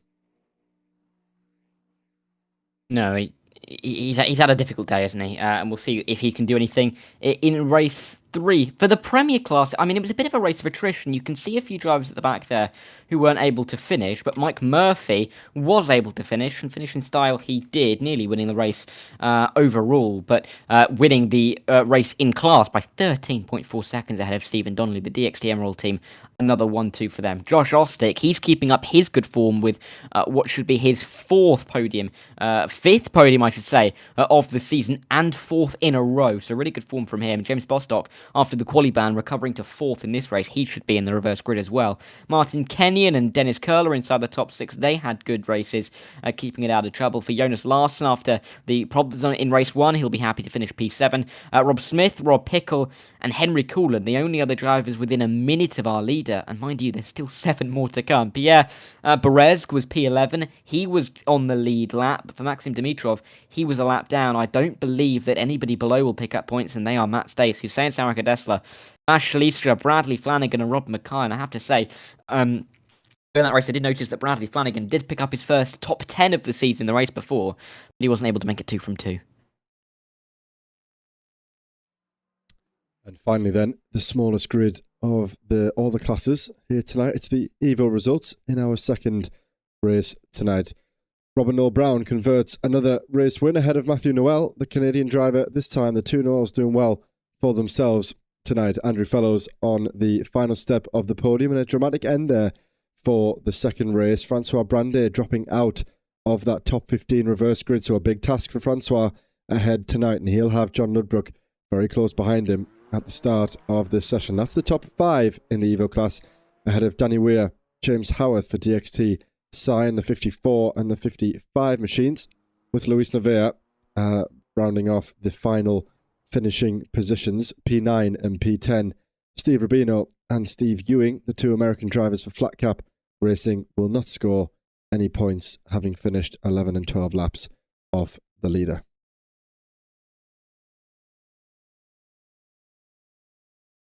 So, we have just over a minute to go until we get underway. No cars deciding to take up the warm-up. So we normally see the likes of Jay Corley, for instance, coming out onto the warm-up laps. But alas, not today. So we wait the final minute ahead of what will be the final feature race. And we predicted, Dara, this kind of track would definitely offer many overtaking opportunities, and so far it's done exactly that. Yeah, and we've seen so many big moments, incidents as well, which haven't been ideal, but even so, drivers really doing some good things in the championship for their own seasons. A couple of surprises as well. I think we are going to see a couple of dropped rounds here, even just looking at the first couple of results. The likes of Ryan Ottens may have to end up dropping this round. Going to have to get a few points in race 3 to avoid that, but even so, 60 points to fall back on if that is the case. Also impressive drives from the likes of James Bostock after the quali ban to get up to P4 and into the reverse grid. It's going to be really quite interesting to see what he can do, but this final race, I think lots of drivers know that there's nothing else to worry about, no more reverse grids. They can leave it all on the line, and we could see some frantic action in the opening couple of laps if we haven't already. Yeah, some very notable performances, as you say, and as I mentioned earlier, I think it was it Chioka or Orlemans who also made up quite a few positions, similar number to Hoyland, picking up those 25 places. So Matt done himself well, and he could do similar to what he did around Laguna Seca, not quite first to last, but definitely got himself last right until the top spots on the grid, and he's going to start right toward the front again, having started right toward the back again, having failed to qualify. Here we go then. Let's have a quick rundown of the grid before we get underway. So it's going to be 2 Evo drivers who start this feature race. It's Andrew Fellows ahead of Matthew Noel for Astra Racing on the front row of the grid. Jeremy Chioka and James Bostock, the elite driver and the premier driver, on the second row of the grid. Robin Noel Brown, Jeremy Orlemans, Josh Ostick and Sebastian Bonney, the top 8, with Stephen Donnelly and Thomas Saborin the top 10. Charles Draycott and Jay Corley alongside William Humphrey and Mike Murphy on row 7, and Justin Rem, the last of the reverse finishers. Francois Brandet, the current Evo standings leader, ahead of Matt Hoyland, Martin Kenyon, three DXT machines alongside one another there. Dennis Kohler and Luke Lucchese, the top 20 ahead of John Ludbrook and Jonas Larson on row 11. Jimmy Vyman, Rob Smith, Danny Weir and James Howarth, the top 26, with Rob Pickle, Luis Nevea, Ryan Ottens and Henry Coulin, the top 30. And just like that, it is nearly time to go. If I can get a camera angle just in time, here we go. Andrew Fellows leads the cars away, and that looks like a great start for James Bostock. I think it is ahead. He could lead into the opening corner here. He's got Jeremy Chioka very close behind, having to defend Bostock up the inside ahead of Chioka, and Fellows has managed to convert that pole into leading the opening stint. There's William Humphrey, who fancies his chances at a great start of the race, and all the drivers making their way through. A little bit of contact in the back there between one of the DXT machines. Oh, and I'm hearing some scrapes there. Matt Hoyland forced a little bit wide. Who's that off the track? That's just Jay Corley. He's off the road and stuck, stranded there on the outside. Francois Brandet, he's gained one position.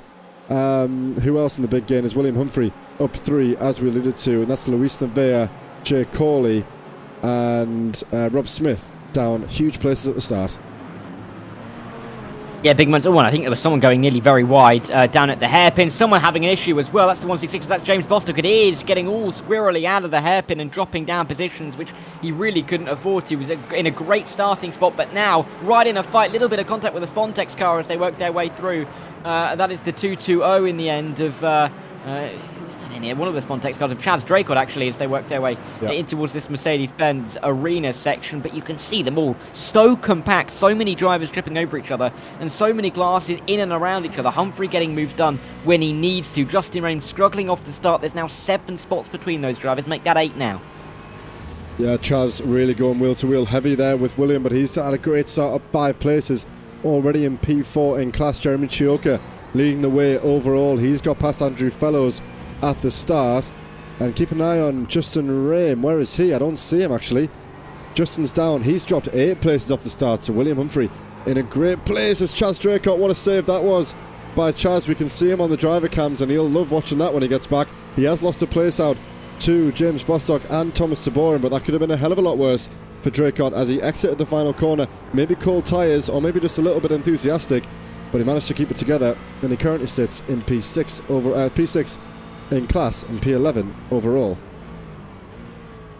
Yeah, let's see if he can progress up the order. Some Saborin was pleased. Oh, to see that mistake there's going around, though. Who is that? Is that Lucchese? Yes, it is Lucchese going down on the inside. Very smartly getting off the apex of the corner, avoiding a big old crash behind as well. But he's going to drop outside the top 14 in the elite class. That is absolutely not what he wanted to see. Nolan Rubino and Ewan and Ludbrook as well. 3/10, well, 30% of that Evo class is already having issues off of the line. But big moves throughout the field. You can just see how compact these classes are. When you spray it all out to show the entire the field, you can just see how much of a patchwork it is between Elite, Evo and Premier, and it means that drivers are going to be keen, particularly the Elite drivers, are really fighting hard with the Evo drivers because they're not even racing them. They're not really seeing them as drivers that they need to be fighting, but they have to, and it is clearly not working out for a few of them as they're getting stuck behind. Yeah, I'm seeing Ed May and Justin Rame going side by side. Justin really needs to think about getting some moves done, carving through the field. He has got past Ed May. He's got 2 Premier drivers ahead who will be quicker than. Got to be careful though. Doesn't want to do too much too soon. Ed May and Ryan Ottens sharing the same piece of tarmac. That's Ottens on the inside, Ed May on the outside. A flash of the headlights by Ed May. Clearly not happy with the way the South African got past. And that's Yanis Olber, who's up 19 places off the start of the race. I'd be really interested to see how Yanis did that. I might go back to his race start, see if he got a lightning start off the line. Andrew Fellows now still hanging on to P2 at the moment. Great for him. Great start overall, excuse me. But Jeremy Chioka leading the field overall. He's now 2.5 seconds clear of Jeremy Orlemans in the elite standings. And Francois Brandet still hanging on to P4, so it's not so bad for him, albeit missing out on that top spot. He's still in the battle for the podium here, so damage limitation potentially for Francois as it stands. And I don't want to miss anything, but I'm going to just go back here, Dara, and let's take a look at Yannis Aubert's start. He's starting on the corner here. Lots of cars missing there. I'm not sure how he's so far back. Lots of cars missing off the grid. Got a great launch, and maybe he's just capitalised. Look at all this space that Yannis has to pick his braking point. Maybe he just capitalised. Did he get a mega run? He has. Look at this. A mega run by Aubert, picking up 2 or 3 on the exit. Then he'll go through turn 2, where it all unfolded for a few drivers. Was this Lucchese, or was that lap 2 when we lost Lucchese? Up the inside of one of the Spontex cars. Yeah, all in all there's Jay Corley off the road to the side. And a good start by Yannis. We're not going to follow on for too long. Oh, and there we missed that. That's one of the Mercedes getting spun round by the Porsche there. I'm not sure who that is from memory, but all in all, a good start by Yannis Aubert to find himself up 19 places at the start. Yeah, nearly up behind Justin Rame, who of course is the championship leader. I have to say as well about Justin Rame that last week I do another series on a Monday night in the GT4s, and we were looking at, I was looking at, they have big statistic sheets from the history of the league, and I was looking at the lap records, and Justin Rame actually had the league lap record in a GT4 at Laguna Seca, and I believe he had the lap record for that league at Hockenheim as well. So he's clearly put his foot down, and the fact that Yannis Aubert has managed to find himself right on the back of him after 6 minutes of the race, starting pretty much dead last, it is incredibly impressive. And we'll have to see if he can get himself inside the top 10 from here, because he's not had one of those so far this season. Still struggling all the way down, only on 24 points at the moment, so we'll see if he can do anything from there. But it's also big for the likes of Robin Noel Brown. Of course, I mentioned earlier how Noel Brown has only been here for a couple of races. In fact, this is only his third race, evening of the season out of 6. But he came into this race on 118 points. As it stands, I believe he will pick up 145 tonight alone. Wow. Big return there for the man currently in P2 in the Evo class. And there was a bit of a bunch up there involving Justin Rame, but he manages to keep it in a straight line. Potentially a little bit of rear damage from the approaching, I'm not sure who it was, but it's Yannis Aubert in behind him at the moment. I don't think it was Yannis who came in behind him at the apex of the hairpin, but really keen to keep an eye out on how Justin does in this race as they head now through turn, this is turn 7, no it's not, it's turn 11, into the stadium section with the premier driver of Curler. He makes a move, Curler is in the space, he's really getting on with things here. Next car ahead, Martin Kenyon, and then Matthew Noel of the Premier and the Evo class. So again, I'm sure we'll be seeing Justin on the back of Ryan Ottens in no time at all. Yeah, let's see if he can keep continuing his march. He needs to, because William Humphrey is currently doing a stellar job at the moment up in P3, and he's looking for P2. Inside on Jeremy Orlemans. Can he get this one done on the exit? Not quite, and Orlemans is actually going to be able to defend through turn 3. They'll continue their way out as they run through the Parabolica, and can he make any move towards the hairpin? Let's see. But for the time being, Humphrey will pick up 40 points, I believe, would retake a championship lead ahead of Justin Rame if things were to stay as they are, but it's still going to be so tight. Inside line of the hairpin, looking for P2. Can he get it? He's gone a little bit wide off the apex. He should get the exit, and William Humphrey, championship contender, is through up into P2 and has now just got one more Mercedes to overtake for the lead. It's been an issue once again, unfortunately, for the Evo championship leader, Francois Brandet. This was on lap 3. Let's see what happened here. This is Francois on the inside line. His teammate of, I believe that's Matt Hoylander on the outside. And that's Justin Rem, I think. It's either Justin or it's his teammate. I think it is Justin because he was right behind Dennis Curler. That was the checkup that we saw live. Francois having to get out the way, backing it nicely away from the racing line. Rejoins, but that one not on Francois this time. So that's very unfortunate for a man who was hoping to capitalise after missing out on that reverse grid order. William Humphrey has now got some clean air in front of him. He's ahead of Fellows, ahead of Orlemans, and he's got a nice gap. Justin Rem in P16 at the moment. William P2 on tracks. This is exactly what he needs. He's got that 4-second gap to overcome on Jeremy Chioka, who crosses the line and sets the fastest purple lap time of the session. That's a 55.1. Humphrey's a 55.2, nearly a 3. So the best part of a tenth or so difference between those two drivers on that lap, but William hasn't really been in clean air yet, so let's see how he gets on over the next few laps. Just over 10.5 minutes to go nearly at the halfway point of this race once again already. Something tells him that Justin may struggle to really catch up with even the top 5 at this rate. Lucchese gets past Chalcraft. This could be Williams' opportunity to really net some points over Justin before those drop rounds really start to make a difference before the end of the season. Yeah, and a quick note on Jeremy Chioka as well, a driver who needs every point he can, missed the opening round, but he's not even had a top 5 himself. It's a similar situation to what we had earlier on in race 2, where a driver in the top 3 hadn't even had a top 5, and that is the case for Jeremy Chioka, leading by a relatively comfortable margin for the time being. He's got a nice margin to P4 at least, with only 10 minutes left on the clock. I mean, he comes into this race P12 in the championship, a best result of P6 twice, and that was at Road Atlanta and at the Hockenheim Ring. So he hasn't had a stellar season. This is going to be a standout result if he can make it, and could really shoot himself inside the top 10 and to try and catch after the likes of Cooley, Bonnet, the Nobrega, who isn't here this evening, and Jeremy Orlemans, who is with him in P2. Matt Hoyland, my word, that was a moment, wasn't it? Holding onto the car. I'm surprised he was able to keep that one, but that looked very, very scary into the stadium section.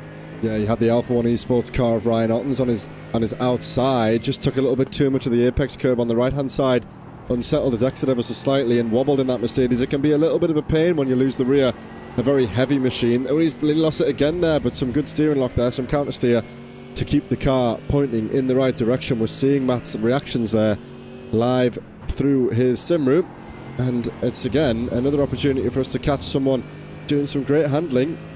We found it with Chaz earlier on, and we've got it with Hoyland there. 2 cars through him though, unfortunately. One of them, crucially, is Justin Rame there, who's now up into P9 in class ahead of Hoyland and behind Ryan Ottens. Yeah, we'll have to see how Ottens does. A driver who I did earmark, didn't I, as saying a driver who may have to drop this round. Only scored 31 points in the opening 2 races so far this evening, but he's looking... Oh, well, someone's looking for a move on. James Bostock, Ryan Ottens. Mr. Ottens. I believe that. Yeah, it is Ryan Ottens. I double-guessed myself there. Justin Rame is going to come through as well on the outside, as James Bostock not getting the best of exits and should be able to let through Justin Rame. But for Ottens, a P8 finish here would gain him 24 points, and if you add that to his 31, that's only 55. He's got 60 to drop, so this really could be a case of dropping this round for Ryan Ottens. He'd have to gain a couple more positions, but he may know that, he may not know that. If he did know that, you'd expect him to really be going for a hammer and tong, because it doesn't really matter, because these races may not count anyway.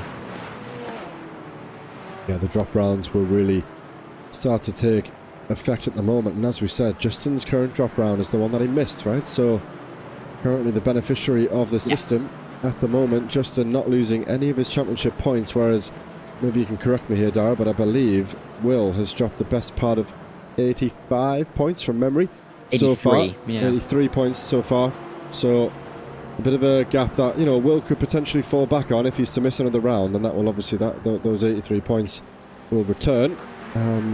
But he doesn't want to do that, just in case Justin catches up with them in the same breath. But it'll definitely be interesting when we get to the final round to see. We can't drop the final round, remember, so all drivers, if they want to score, they have to attend. And so by the time we get there, we'll really have a good idea about where these drop rounds will sit. Everybody, here is Andrew Fellows. It's Josh Ostick around the outside. Currently 2 leaders in their respective classes. That's Ostick ahead now, but Fellows maybe defending. No, Ostick gets through, and he's got the other, I said, elite driver of Sebastian Bonnet separating him from Robin Noah Brown, who will be fancying his chances at another race win. He's got Andrew Fellows set in his sights, and he'll be doing everything he can to get ahead of Sebastian Bonnet to try and set after Fellows in the final 6.5 minutes here before we conclude already. And as we said already, Dara, it's been a frantic few races, and a track with this nature, really, you blink and it's over. Yeah, I mean, it just goes in a heartbeat, doesn't it? You feel like you're fighting a car for a couple of laps, and you look up at the clock, and all of a sudden you've lost a quarter, a third of the race even. So it really does fly by. We're only going to have a few more laps left to run here, but each of these 6 minutes is going to feel like the longest 6 minutes for Jeremy Chioka, for Andrew Fellows, and for Josh Ostick. Josh Ostick particularly, who I said, on that great run of form, looking to get a first win in the championship, and looking actually to put himself right up into contention for a top 3 spot in the championship as well. So definitely a name to watch out for over the rest of the second half of this season. But so many battles, so many storylines that I think we're going to have to look back on at the end of this race and think, or at the end of the season even, and think that could be really a turning point. 3 wide into turn number 2. 2 of the DXT Emerald cars are going side by side. That's Mike Murphy and Stephen Donnelly in the Premier class. And they're fighting away with one of the G League cars as they work their way out through 2, 3, and 4. And that is, Vyman, who himself needs the points behind the likes of Draycott. Can't afford to be battling with these two in a different class. I must say, thank you very much to all of these drivers for putting on some great battles. We've seen the last few weeks the racing kind of fizzle out towards the back end of the race, but these sprint formats, the quick 20-minute races, really do offer endless battles, and we've got more here. We saw these two guys battling earlier on in the evening, and they're still going side by side, the two DXT Emerald cars. First they were battling for the top 10, which they both got, and now they're battling for the podium in the Premier class, a result that both of them will want, but a result that neither of them can really afford to lose, particularly with the Teams Championship in mind. They do have a commanding lead over that, as we saw earlier, but with Francois currently down there, P7 overall, P7 in class, P32 overall. Not the result for Francois, and another opportunity. I'm looking now, Andrew Fellows obviously still leading, but very, very close. It would be great for Andrew if he can get that win under his belt, which he's yet to do so far this season. And he's been saying he needs the week where Francois doesn't have any luck, and I think tonight might be his opportunity. Yeah, definitely so. I mean, Francois, even though is still gaining a chunk of points, but outside the top 5, not something we've seen at all from him this season, and the best chance he has to gain any points coming into this race, however, even with Brande's 2 non-podiums so far, the leading championship margin is to John Ludbrook, and it's 136 points in favour of Brande. So it's looking difficult to bridge, but Andrew Fellows is going to be doing his best to bridge it. Brande even, we may have to think about him dropping this round, because I believe he's going to be right on the edge of whether he has to drop this or not. His drop round at the moment is at Suzuka, which is 95 points, which is absolutely incredible. He got 95 at Suzuka. He got just over 100 in Road Atlanta, 150 at Hungary, 100 at Manicourt, 150 at Laguna. I mean, he's been on fire. And even in this race, I think he's going to be getting well over 80. It's just whether he can just cross that 95 threshold again. Regardless, minimum points he gets tonight is 95. And that's the kind of pace that everyone is having to keep up with. And it's why Andrew Fellows is going to have such a hard time catching him to the end of the season. Yeah, as we're seeing here, Dara, I'm not sure if you've calculated this into that equation, but Ludbrook, Ewing and Rubino out of the race. So, as you rightly say, the minimum that Francois will get is a P7. And he's 1.6 seconds behind Luis Nevaeh, who's battling nearly with Danny Weir. So theoretically, a P5 could be on the cards if those two come together. But at the moment, almost a guaranteed P7 finish in the final 2 minutes of tonight's proceedings. Andrew Fellows doing well toward the front. He's got Sebastian Bonnet. In fact, Noel Brown has really dropped off, actually. He's lost a few places. And Chaz Draycott is in the pit lane. His night is over. I wonder what's happened to Chaz. Is it maybe damage, or has he picked up a drive-through? In fact, it looks as though he's picked up a drive-through. And just to rub it in, I'm just going to spectate as he heads through the pit lane. He exits now back onto the circuit. That's unfortunate for Chaz. Was running well toward the front of the elite class, and he's back out on the circuit now to commence what will be his final couple of laps here. Yeah, lucky enough that it's not anything terminal, so we will still pick up the points for the positions he's in, but I mean, you can see on his face that he wasn't best pleased by it. I mean, his shirt is his shirt looks like it's celebrating, but his face absolutely did not. So he's not going to be too pleased. Here's Luis Nevaeh. Nevaeh is a driver that's interesting, actually. We don't talk about him too much because he's in the Evo class. He's often bumbling around the midfield, but a driver who can be very consistent or can DNF. It's been a story of that this evening. He's going to be picking up some good points again, but losing ground to drivers around him. The likes of Matthew Noel tonight, the likes of Andrew Fellows. He won't be pleased, I don't think, by the end of today. Now we're seeing great battles here. Danny Weir around the outside of Luis Nevaeh. Pierre Borez fancying his chances. There's a little bit of contact, actually, on the exit of the corner. We see Danny just getting involved in that. We've got him up on the cams at the moment. This back really, really looking strong. Who's that? It's Luis Nevaeh leading Weir, then Pickle, then Borez. Many of these drivers in In fact, no, it's 2 and 2 at the moment. 2 Premier drivers. Oh, that's heavy on the curb. And that is Weir off the circuit and rejoining, just about letting that blue machine in front of him clear before he rejoined. That's not what you want to see. Danny Forst off the road there. That's allowed Rob Pickle to pick up a few of those places, and it's given Luis a little bit of breathing room. All of a sudden, he finds himself with 10 car lengths or so ahead of the rest of this pack. 15 seconds to go. This should be the white flag, and I'm just going to cut back to these guys. Do we see the white flag? There we do. I see why I got it wrong earlier, Darren. I was looking in the wrong place. So, we have Jeremy Chioka leading William Humphrey. 1.7 seconds the difference at the moment. It will take a mistake from Chioka if Williams going to make this happen. Justin there in P7. As we said, I always thought the top 5 might be a little bit too much of an ask, but he has managed to get ahead of Ottens and Hoyland. Damage limitation somewhat, but he'll have hoped for a little bit more. And already entering the second sector now is Jeremy Chioka in what will be, Dara, do you know, one of his best results of the season, possibly? Yeah. I've got them up now. By far, his best results so far, only a P6. So he hasn't even been on the podium, and he's about to jump all of those places, all the top 5s, right onto the top step. Yeah, this is going to be his best round. He's not going to think about dropping this to the end of the season, is he? Been a really, really good day for Jeremy Chioka. Should surely put himself back in towards the top 10 in the championship. But another driver outside the top 10 to get a win in the elite class. Not something that we've seen in the other 2 classes, really. But full credit to him, because he's driven beautifully tonight, and William Humphrey hasn't been able to catch him. No, he has not, and he rounds the final corner. What a great job it's been by Jeremy Chioka. Comes over to the pit wall, a flash of the lights and a wag of the tail as he wins for the first time this season. William Humphrey does what he needs to do, bringing home some more secure points. And there's Jeremy Orlemans rounding off the podium in the elite class. Josh Ostick comes across the line to take home the Premier Class win. And there's Andrew Fellows. He's done it for the first time this season. That's a P1 in the Evo class for him. Robin Noel Brown next, Stephen Donnelly and Mike Murphy, 2 of the DXT Emerald machines. Great result for the teams. Great results for both of them. That's P2 and P3 in the Premier class for those drivers.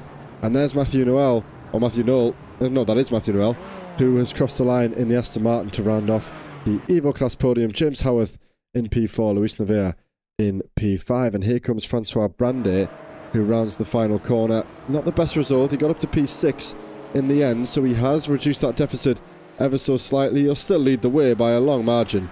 But that's the kind of result that the likes of Fellows was really, really hoping for. Yeah, and Brandon may be slightly disappointed, but he's still going to be gaining a lot in the championship. John Ludbrook, who came into this race as his closest competitor, with him not finishing 2 of the 3 races, he's going to have to drop this round. So he's going to pick up the 54 points from Suzuka, but his now drop round will be this round, and he's only got 33 to fall back on, whereas, as we said before, Brandet is going to have 95. Wow. Big, big gaps. And before we run through the race results, a small request for you, Dara. If we could speak to Mr. Fellows first, that would be good. Yes, we can do. See if he joins in. But yeah, it's gonna be an interesting race. It's gonna be interesting to talk about this regardless, because it's been quite a big evening. It has. So here we go then for the final time tonight. Jeremy Chioka, the Frenchman, the 288 machine Ford Geely, gets his first podium, his first top 5, and his first race win of the season, ahead of William Humphrey, who did what he can, ahead of Justin Rehm, who comes across in P2. Jeremy Orlemans, the Dutchman, he's in P3, rounding off the elite standings, the elite podium. Sebastian Bonnet and Jimmy Vyman, the top 5, with Thomas Saborin, Justin Rehm and Ryan Ottens, the top 8. All in all, not so bad for Justin in the end, but definitely not the result that he wanted after some very strong opening rounds tonight. Matt Hoyland, he'll be about satisfied, I'd say, with a P9 after starting toward the back of the grid. He gained quite a few places in the end overall, only 3 places in that race, but 25 in the second heat earlier tonight. Yanis Aubert, he's got points on the board. That's a P10 for Yanis. Luc Lucchese, disappointing result for him, the South African driver down there in P11. Ben Chalcraft and Jay Corley, last of the drivers to finish on the lead lap. Chaz Draycott, we saw coming through to serve a drive-through. He finished in P14 alongside his teammate Ed May, who was unable to finish the race and will not score any points, alongside James Peace. Yeah, and James Peace, he's not had the best of seasons, but we hope that he can get it together for the next couple of rounds. Over to the Premier class, though, we do go, and it was Josh Ostick. First win of the season for him, and full credit to him for doing so. Great result after his run of podiums has resulted in a win at the end of the day. Stephen Donnelly, P2, in a strong night for him as well. And Mike Murphy, the championship leader, only able to score a P3. That gap will be cut, albeit by only about 5 points, so he will still lead pretty comfortably. James Bostock, again, the recovery from the quali ban earlier, done really well. 2 P4s for him. He's P4, 12 seconds back from Josh Ostick, with Dennis Curler P5. Dimitrov and Kenyan, 6th and 7th. They've had a couple of up and down races tonight, and same can be said Hussein Sarika Destler, who finished P8 in the Turkish driver, getting a top 10 once again tonight. Henry Coulon and Rob Pickle rounded out the top 10, but it was Pierre Berez in 11th and Jonas Larsen, the only other driver to finish the race. For the Robs, the Matts, and for all the short names, Rob Mackay, Matt Stace, Rob Smith, Bash Leistra, and for Bradley Flanagan, they didn't finish the race, and sadly for them, they'll get no points for tonight's action. And finally then, it is the Evo standings. So Andrew Fellows gets his name on the top step for the first time for the second time this season. Sorry, I bigged that up a little bit more than it needed to be. He did win in the second round, but he's been waiting for that one for some time. Robin O'Brown comes across the line in P2 ahead of Matthew Noel and the Canadian in P3. James Howarth, good result for him in P4, with Luis Levere rounding off the top 5. Francois Brandet, damage limitation from those earlier incidents, and I'm thinking he'll be satisfied enough with the earlier results and P6, but that is his winning streak over for now. Danny Weir in P7, the last of the finishers for DXT Cyan, and then we have John Ludbrook, Steve Rubino and Steve Ewing again unable to finish, so not the night to remember for the Flat Cap Racing team. And that is the results summary, all wrapped up. Yeah, and a big evening, wasn't it? Worth of racing. All 3 races. I just want to double check, Joe. I don't want to rush you into it. Are you ready to bring people in? We absolutely are, mate. So let me just cut back to the opening stages, and then we'll get underway. You wanted Andrew Fellows in, didn't you, first? That would be good, mate. Yes. That'll be good. Let's do that. Perfect. Right. We'll drag in Andrew Fellows. Then our driver who we love to get an update from every single week. Andrew, welcome in. I have to say, you must be pretty pleased tonight. You got 2 podiums and a win. It's got to be your best evening of the season so far. Yeah, definitely. I'm just trying to total up the results now. I think I got 2/3, and then the win. That second race was tough. Battling with Matt and Francois. Francois was not giving up. He wanted past. Unfortunately, I had no bumper, so I had quite a lot of understeer, so I was struggling somewhat. But I think he had a pedal issue, which then put me on pole for race 3, which was I had to win that. If you don't win from pole, like. But yeah, Robin was rapid tonight with 2 wins, and then that second chasing me down. So that was he was rapid tonight. Yeah, congratulations, Andrew. Obviously, a good couple of results. As we say, your first podium since the second round. And I'm not sure off the top of my head of Ludbrook's finishing positions, but that could just bring that margin down ever so slightly. With still 4 rounds to go, or 4 races to go, it's still not over in terms of catching John particularly. How did you feel then in the Mercedes? We saw quite a few drivers in the Merc who were maybe struggling ever so slightly. And as you said, you had that damage. So how did that feel in comparison to when you didn't have the damage? Just understeer or just difficulty all around? Massive understeer. So particularly the fast right-handers were a struggle. But I held my own, which was good. And then was able to sort of manage it to a degree. But yeah, it didn't help me. I had a couple of instances in the first race with John. Unfortunately, at the hairpin, I braked normally, and I think he braked a little bit. He checked up a bit because of the car in front. So I tapped him, and he went round. But he rejoined in front of me, so I do apologise to John.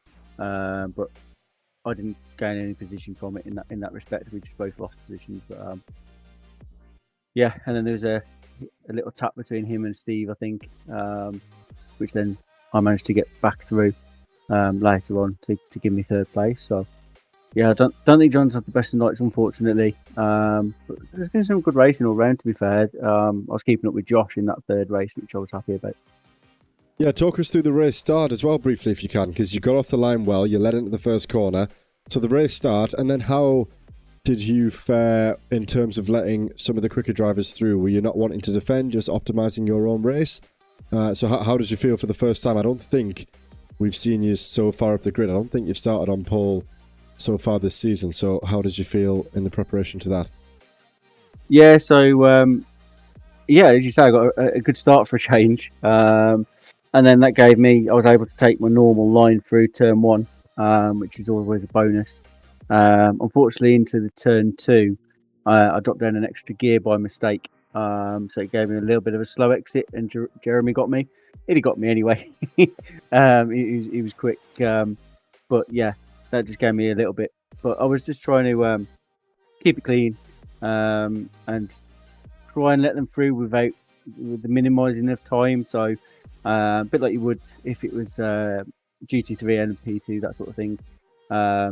Just trying to maximise the advantage. Robin got really close and then he dropped back a bit through traffic and then he'd catch up again. So I was always constantly on that gap and I was just like, come on, I need to do this. But yeah, fortunately I got it across the line. Good stuff, mate. Awesome. Well, great job for you. And now we're down to the final 4 rounds. So Portimao next week, a track which we have driven before in TCRs. Are you looking forward to that one? What are you a fan of the circuit? I know it's very, very tricky. Some of those corners probably the hardest on any circuit. So you're looking forward to it? Or will there have to be a little bit of practice? I'll have to do a bit of practice. I don't think I've driven a GT4 around there. I've driven a GT3 and obviously the TCR last season. And I was pretty quick that last round. I think I qualified on pole or second or somewhere around that area in the TCR. But then just didn't do very well in the race. It's had my luck run out. So hopefully this week's luck will continue. As I've had a bad run really of luck the last few weeks, but hopefully I'll get some good luck and we can keep on trying to push and catch Francois and John. But Francois is a long way ahead. But yeah, his win streak's broken, so let's see if we can capitalise. Absolutely, we noted that as well. So good stuff, Andrew. Well, thanks for joining us as always. And before we go, is there anybody you'd like to give a shout out to? Shout out to you guys as usual. Excellent commentary. And yeah, just the drivers in general. Everyone's been really good. There's always going to be incidents in races, but the majority of the racing is normally pretty clean. The stewards, they do an excellent job week in, week out. There's been always lots of reports occasionally. Sometimes we try not to, but sometimes they get quite a few reports. So yeah, dedication to them that obviously do that in their spare time. So much appreciated all the work they do. And yeah, obviously my team Flatline for all the help they give me. Good stuff, Andrew. Well, thanks for joining us, and I'm sure we'll speak to you again next week. Enjoy. Thank you. Awesome, man. Cheers. Cheers. Great to be able to speak then to Andrew Fellows, and always good to catch up with him, especially after a great evening like that. Next, looking at who's left, I thought we had Justin Raymond there for a while, but he's disappeared. So for the time being, we'll bring in William Humphrey into the interview channel. Welcome in, William. I mean, a bit of a case of so nearly today. 3 second places. Still the biggest points scorer today. And if I've done my maths correctly, which I think I have, and I know I haven't told Joe this, I believe that you and Justin Raymond, coming out of this race with 4 rounds to go, are going to be tied on points. So how's the evening in that regard? Interesting, I think is the word. First race was just a case of following Justin. I knew he was faster, I can't do anything against him. This race, he was just had the pace for it. Second race, I was caught up in a few incidents, a few spins. I just tried to make my way through it in a consistent manner. Then the third race was better. I just kept my head down, kept my pace up, and kept on going. Yeah, good result in the end there, Will. So Talk us through that final race. Did you have eyes on where Justin was, or were you just purely looking forward? Obviously, in the end, I think he finished in P7, so a little bit of a margin that you've managed to claw back. But I think you must have been satisfied knowing that you were obviously weren't able to catch Jeremy, but knowing that you'd really sort of, limited the damage, 2 P2s, and then finishing ahead of Justin. And maybe then, is that a net? That must be net positive, is it, Dara, for Will tonight? Sorry, what was that? I was looking at sorry, points. What did mate. you say? Sorry. I was thinking it must have been net positive for Will if he's got the 2 P2s and then Justin down in P7. Oh, But yeah, anyway, yeah, I'll come definitely. back to you, Will. Just talk us through that final race with the idea of with the idea of Justin being in behind. Well, I had Stubby in my ear for this round. So when he told me that Justin was in P10 in class, I was like, yes. Very Jeremy Clarkson. But I just pushed like mad to try to catch Jeremy in front. And kudos to him, he was one speedy boy. But I just pushed too hard on the last lap and then got a slow down. And I just couldn't, I didn't have enough time to get him back. But he's damn fast, that guy. He is. We're definitely seeing that. Well, from the Perrys as well, as you say, you want to go fast, but Justin seems to want to go faster. So we've got just 4 rounds to go, and I asked Andrew just before, Portimao is definitely a challenging circuit, so that'll maybe separate a couple of those guys, the champions, from some of the drivers. How do you fare, do you think, around that circuit? GT3 has been alright. I haven't really done anything else other than F1 on the F1 game, but I'm looking forward to the challenge in the GT4. I think it'll be a nice balanced track for Mercedes to Porsche and McLaren and all that, but we'll have to find out when we get there. Good stuff, Will. Well, thanks for joining us once again. And Cheers. as always, I think I might know who will get the shout out this week, but who would you like to give a shout out to? Is it Nick Stubby? Of course. Obviously. Well, that's good. I'm glad that he was there to talk you through. Was he there for the whole night or just for the final race? Yeah, he was there for the whole night, egging me on and everything. What a guy. Amazing lad. Well, I'm sure you're listening, Nick, so if you are, then good for being there. And tip-top engineer, as always. So, yeah, good stuff, Will. Well, I'm glad that you joined us again. And good luck in the final month of the championship. Cheers. To speak to Will again. I mean, such great consistency that Will shows, isn't it? Week in, week out. It's exactly why his drop round is still going to be 83 points. I think tonight he's going to get 135. So himself and Justin will be tied on 591 after, in effect, 5 rounds worth of racing. Because, of course, Justin Rome didn't turn up for one, and William Humphrey with the drop round. It's incredible to see, really. We will then quickly drag in. I'm going to drag in Jeremy Orleman's next. Jeremy, who's had another good evening. Welcome in, Jeremy, to the booth. I mean, another good evening for you. Second podium of the season, some good consistency as well. I think this is your best night in terms of points. Doing that in my head, that is, 97 points for you tonight. That's pretty much a third of your entire points for the season. You must be thrilled. Yeah, I'm buzzing.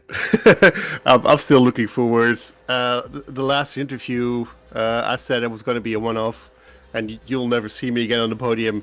And it's just the consistency tonight that saved me, basically. I was doing 30, what was it, 45 fours or something like that. So, yeah. Yeah, you were, Jeremy. That was 45-4 was your best, 45-6 was your last. So all in all, definitely went within a couple of tenths throughout most of the evening. So as you said there, your last podium at the end of Manny Court, a disappointing week somewhat last week around a tricky circuit, but you've definitely come back and capitalised around probably more of a normal circuit compared to Laguna Seca. Did you do anything in particular this week in the build-up? Any more practice or changing anything, or have you just shown up and you've been consistent enough to get in the top 3?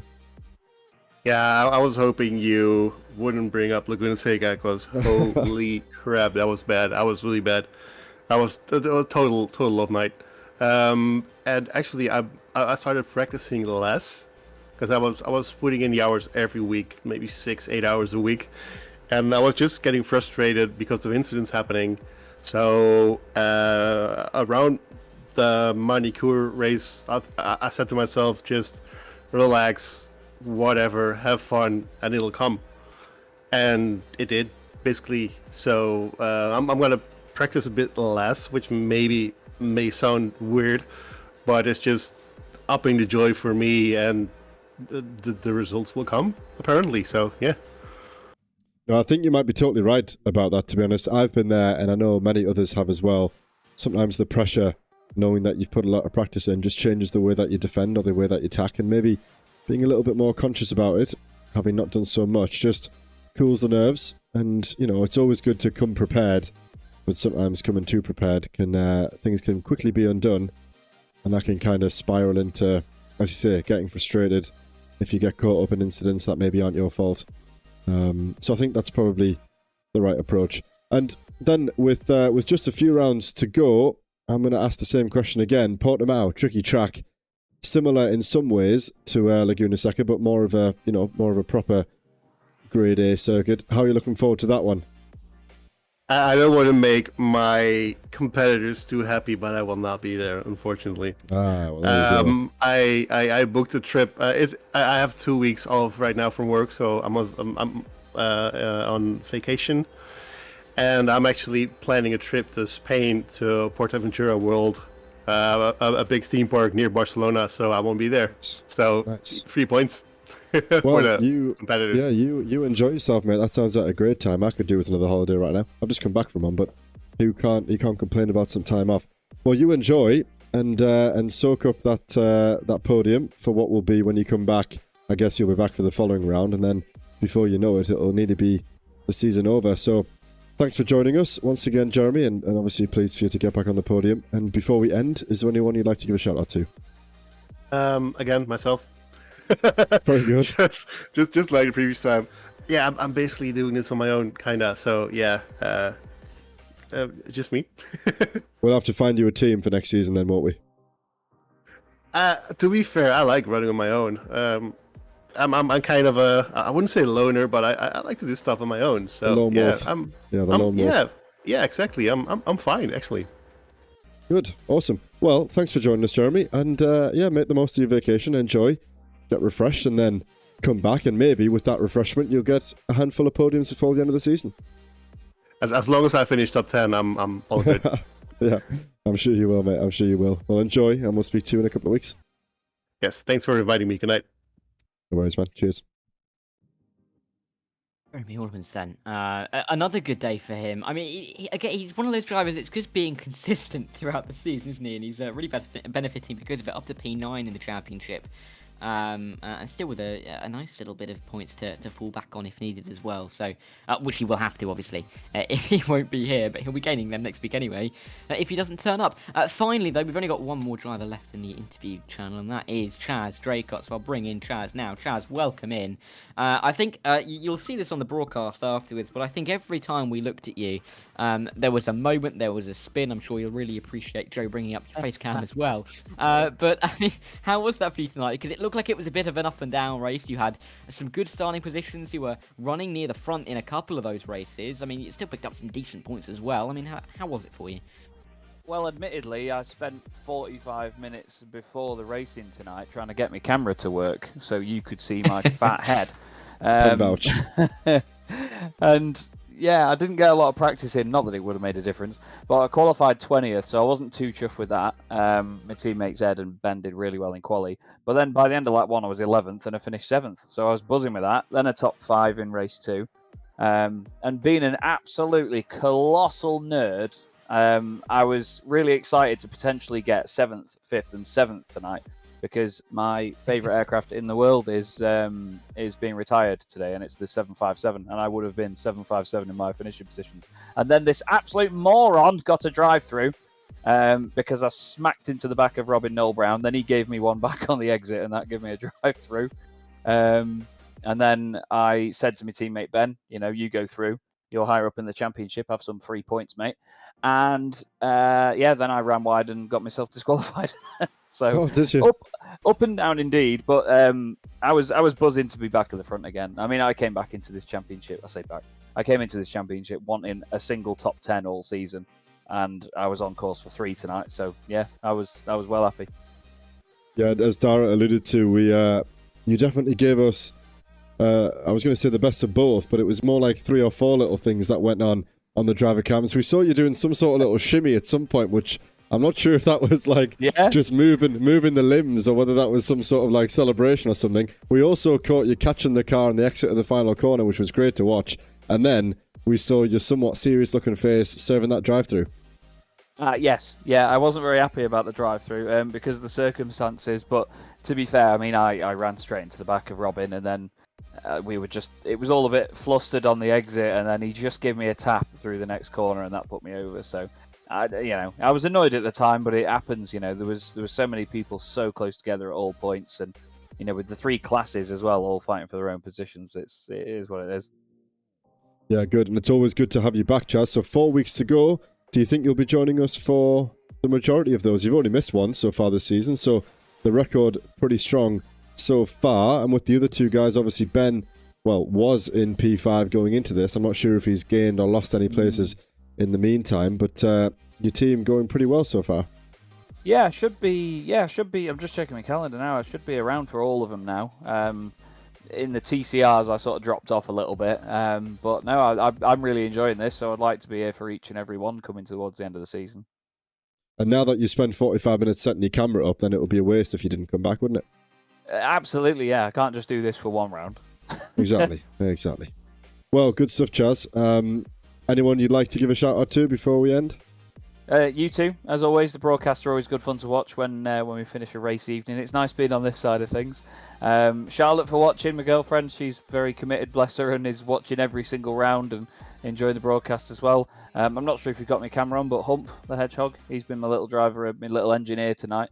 And Spontex, Abruzzi, Simply Race, GT Planet, everyone involved that's on the car, and Ben and Ed as well for being great teammates. Well, I didn't, but I do now. So, hello, Mr. Hedgehog. There's Hump. He's an absolute voice, Hump. There he is. Bless good him. stuff, Chaz. Awesome, well, that's good to hear. Well, thanks once again for joining us. Good luck Thank you. with the rest of the season. Hopefully some more strong results to come your way. Hopefully so. Cheers, boys. Good stuff, man. See you soon. Chaz, there. I have to be honest. I know Chaz. I was getting serious for a second until that came up on my screen. That wasn't a real hedgehog. I genuinely thought it was a real hedgehog, and I don't really know why. But fully expecting a real hedgehog to pop up on my screen, but no. Anyway, that concludes our interviews. There's no one else waiting for us in the booth. But Joe, I mean, that a great evening of racing, wasn't it? I mean, we saw some big moments in the championship. We've seen lots of movement around. I can tell you I say for a fact, I believe that Ryan Ottens, Ben Shalcraft, and James Peace in the elite division are going to have to drop this round. Rob Pickle and Matt Stace in the Premier class have to drop this round, and John Ludbrook and Steve Rubino in the Evo class have to drop this round. So it's been a bit of a day of attrition, and drivers, some of them not going to be too fond of it. Others who get their first podiums in the season are going to be delighted.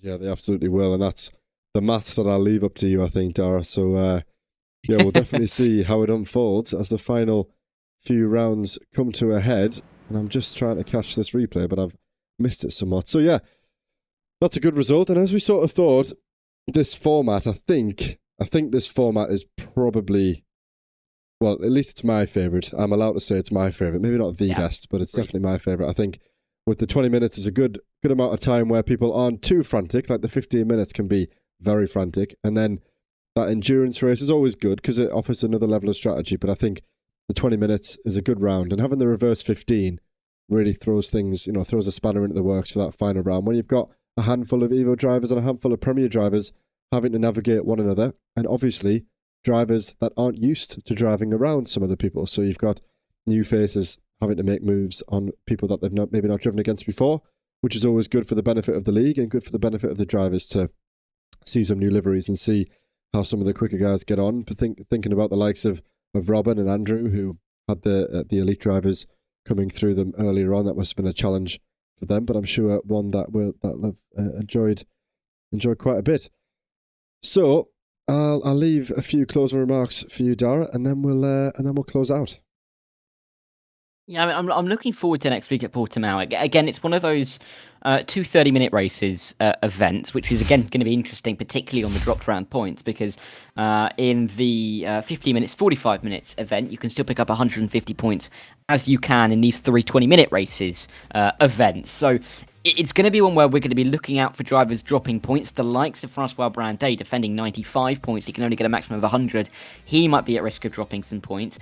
But William Humphrey as well, another driver who we could see drop points, meaning that Justin Rome's going to have to perform, because if they do go into next week tied on 591, William Humphrey has got a confirmed 83 points in his back pocket. Rome's going to have to perform. Otherwise, he's going to go into the final 3 weeks a little bit behind. Yeah, he certainly will. And looking ahead at the calendar then, as you said, Portimao coming up next week, 2 30-minute rounds. Then we're back for round 8, which will be 3 20 minutes, back to the format of the seasoning around the Red Bull Ring GP layout. Then we head to Sebring, the international layout of the endurance format, 1 15-minute race and 1 45-minute race. So again, a different thing for those drivers to deal with around a pretty tricky circuit actually. So it'll be interesting to see, particularly in that 45-minute endurance, how the drivers get around Sebring. And then we arrive at Circuit Zolder for the first time, I believe, for ESR, and for a season finale in the 2 times 30-minute format, which will definitely throw up some interesting results. And of course, as we said earlier, a round that can't be dropped, so that all guys have to be in attendance if they want to score some last gasp championship points. So then, to round off, as always, with our closing information, we said last week we're going to have to update this graphic actually.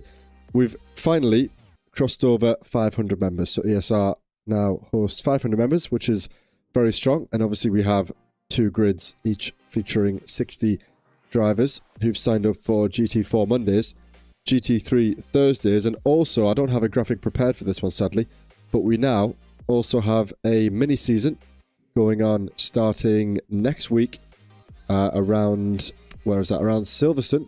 On Tuesday evenings we have the Super Formula Lights, which is being held and hosted and broadcast by myself. I'll be on my own in the commentary booth, but we can look forward to that on the 12th of... Is it the 12th? I think it is. The 12th of November. So catch that similar time, 7:30 around Silverstone, for the first open wheel broadcast in ESR's history, which I'm very much looking forward to. A different kettle of fish. We've currently got half of the grid sold out. It is a free championship, so if anybody fancies joining in, there's still plenty of seats available, and there's no expectation to necessarily show up, meaning it's free, so why not? And aside from that, you can join myself and Dara on Mondays, and you can join the guys over at Apex Racing TV on Thursdays as we come to close out in what will be the final month of the championship before we ramp up to a 3rd season of Mondays, a 7th season of GT3 Thursdays, and then hopefully a 1st season proper on Tuesday nights using the Super Formula Lights. So if you want to join, scan the QR code on screen now. That will take you directly to the Discord server. You can use the Arrivals channel to get through into the main server, and once you're in, you can join the community of like-minded and helpful sim racers who will help you with all of the above, track guides and the like. And yeah, that'll be us for now until next week. We'll catch you all around Portimao in 1 week's time from now. So thanks you all for watching, and yeah, we'll see you all next week.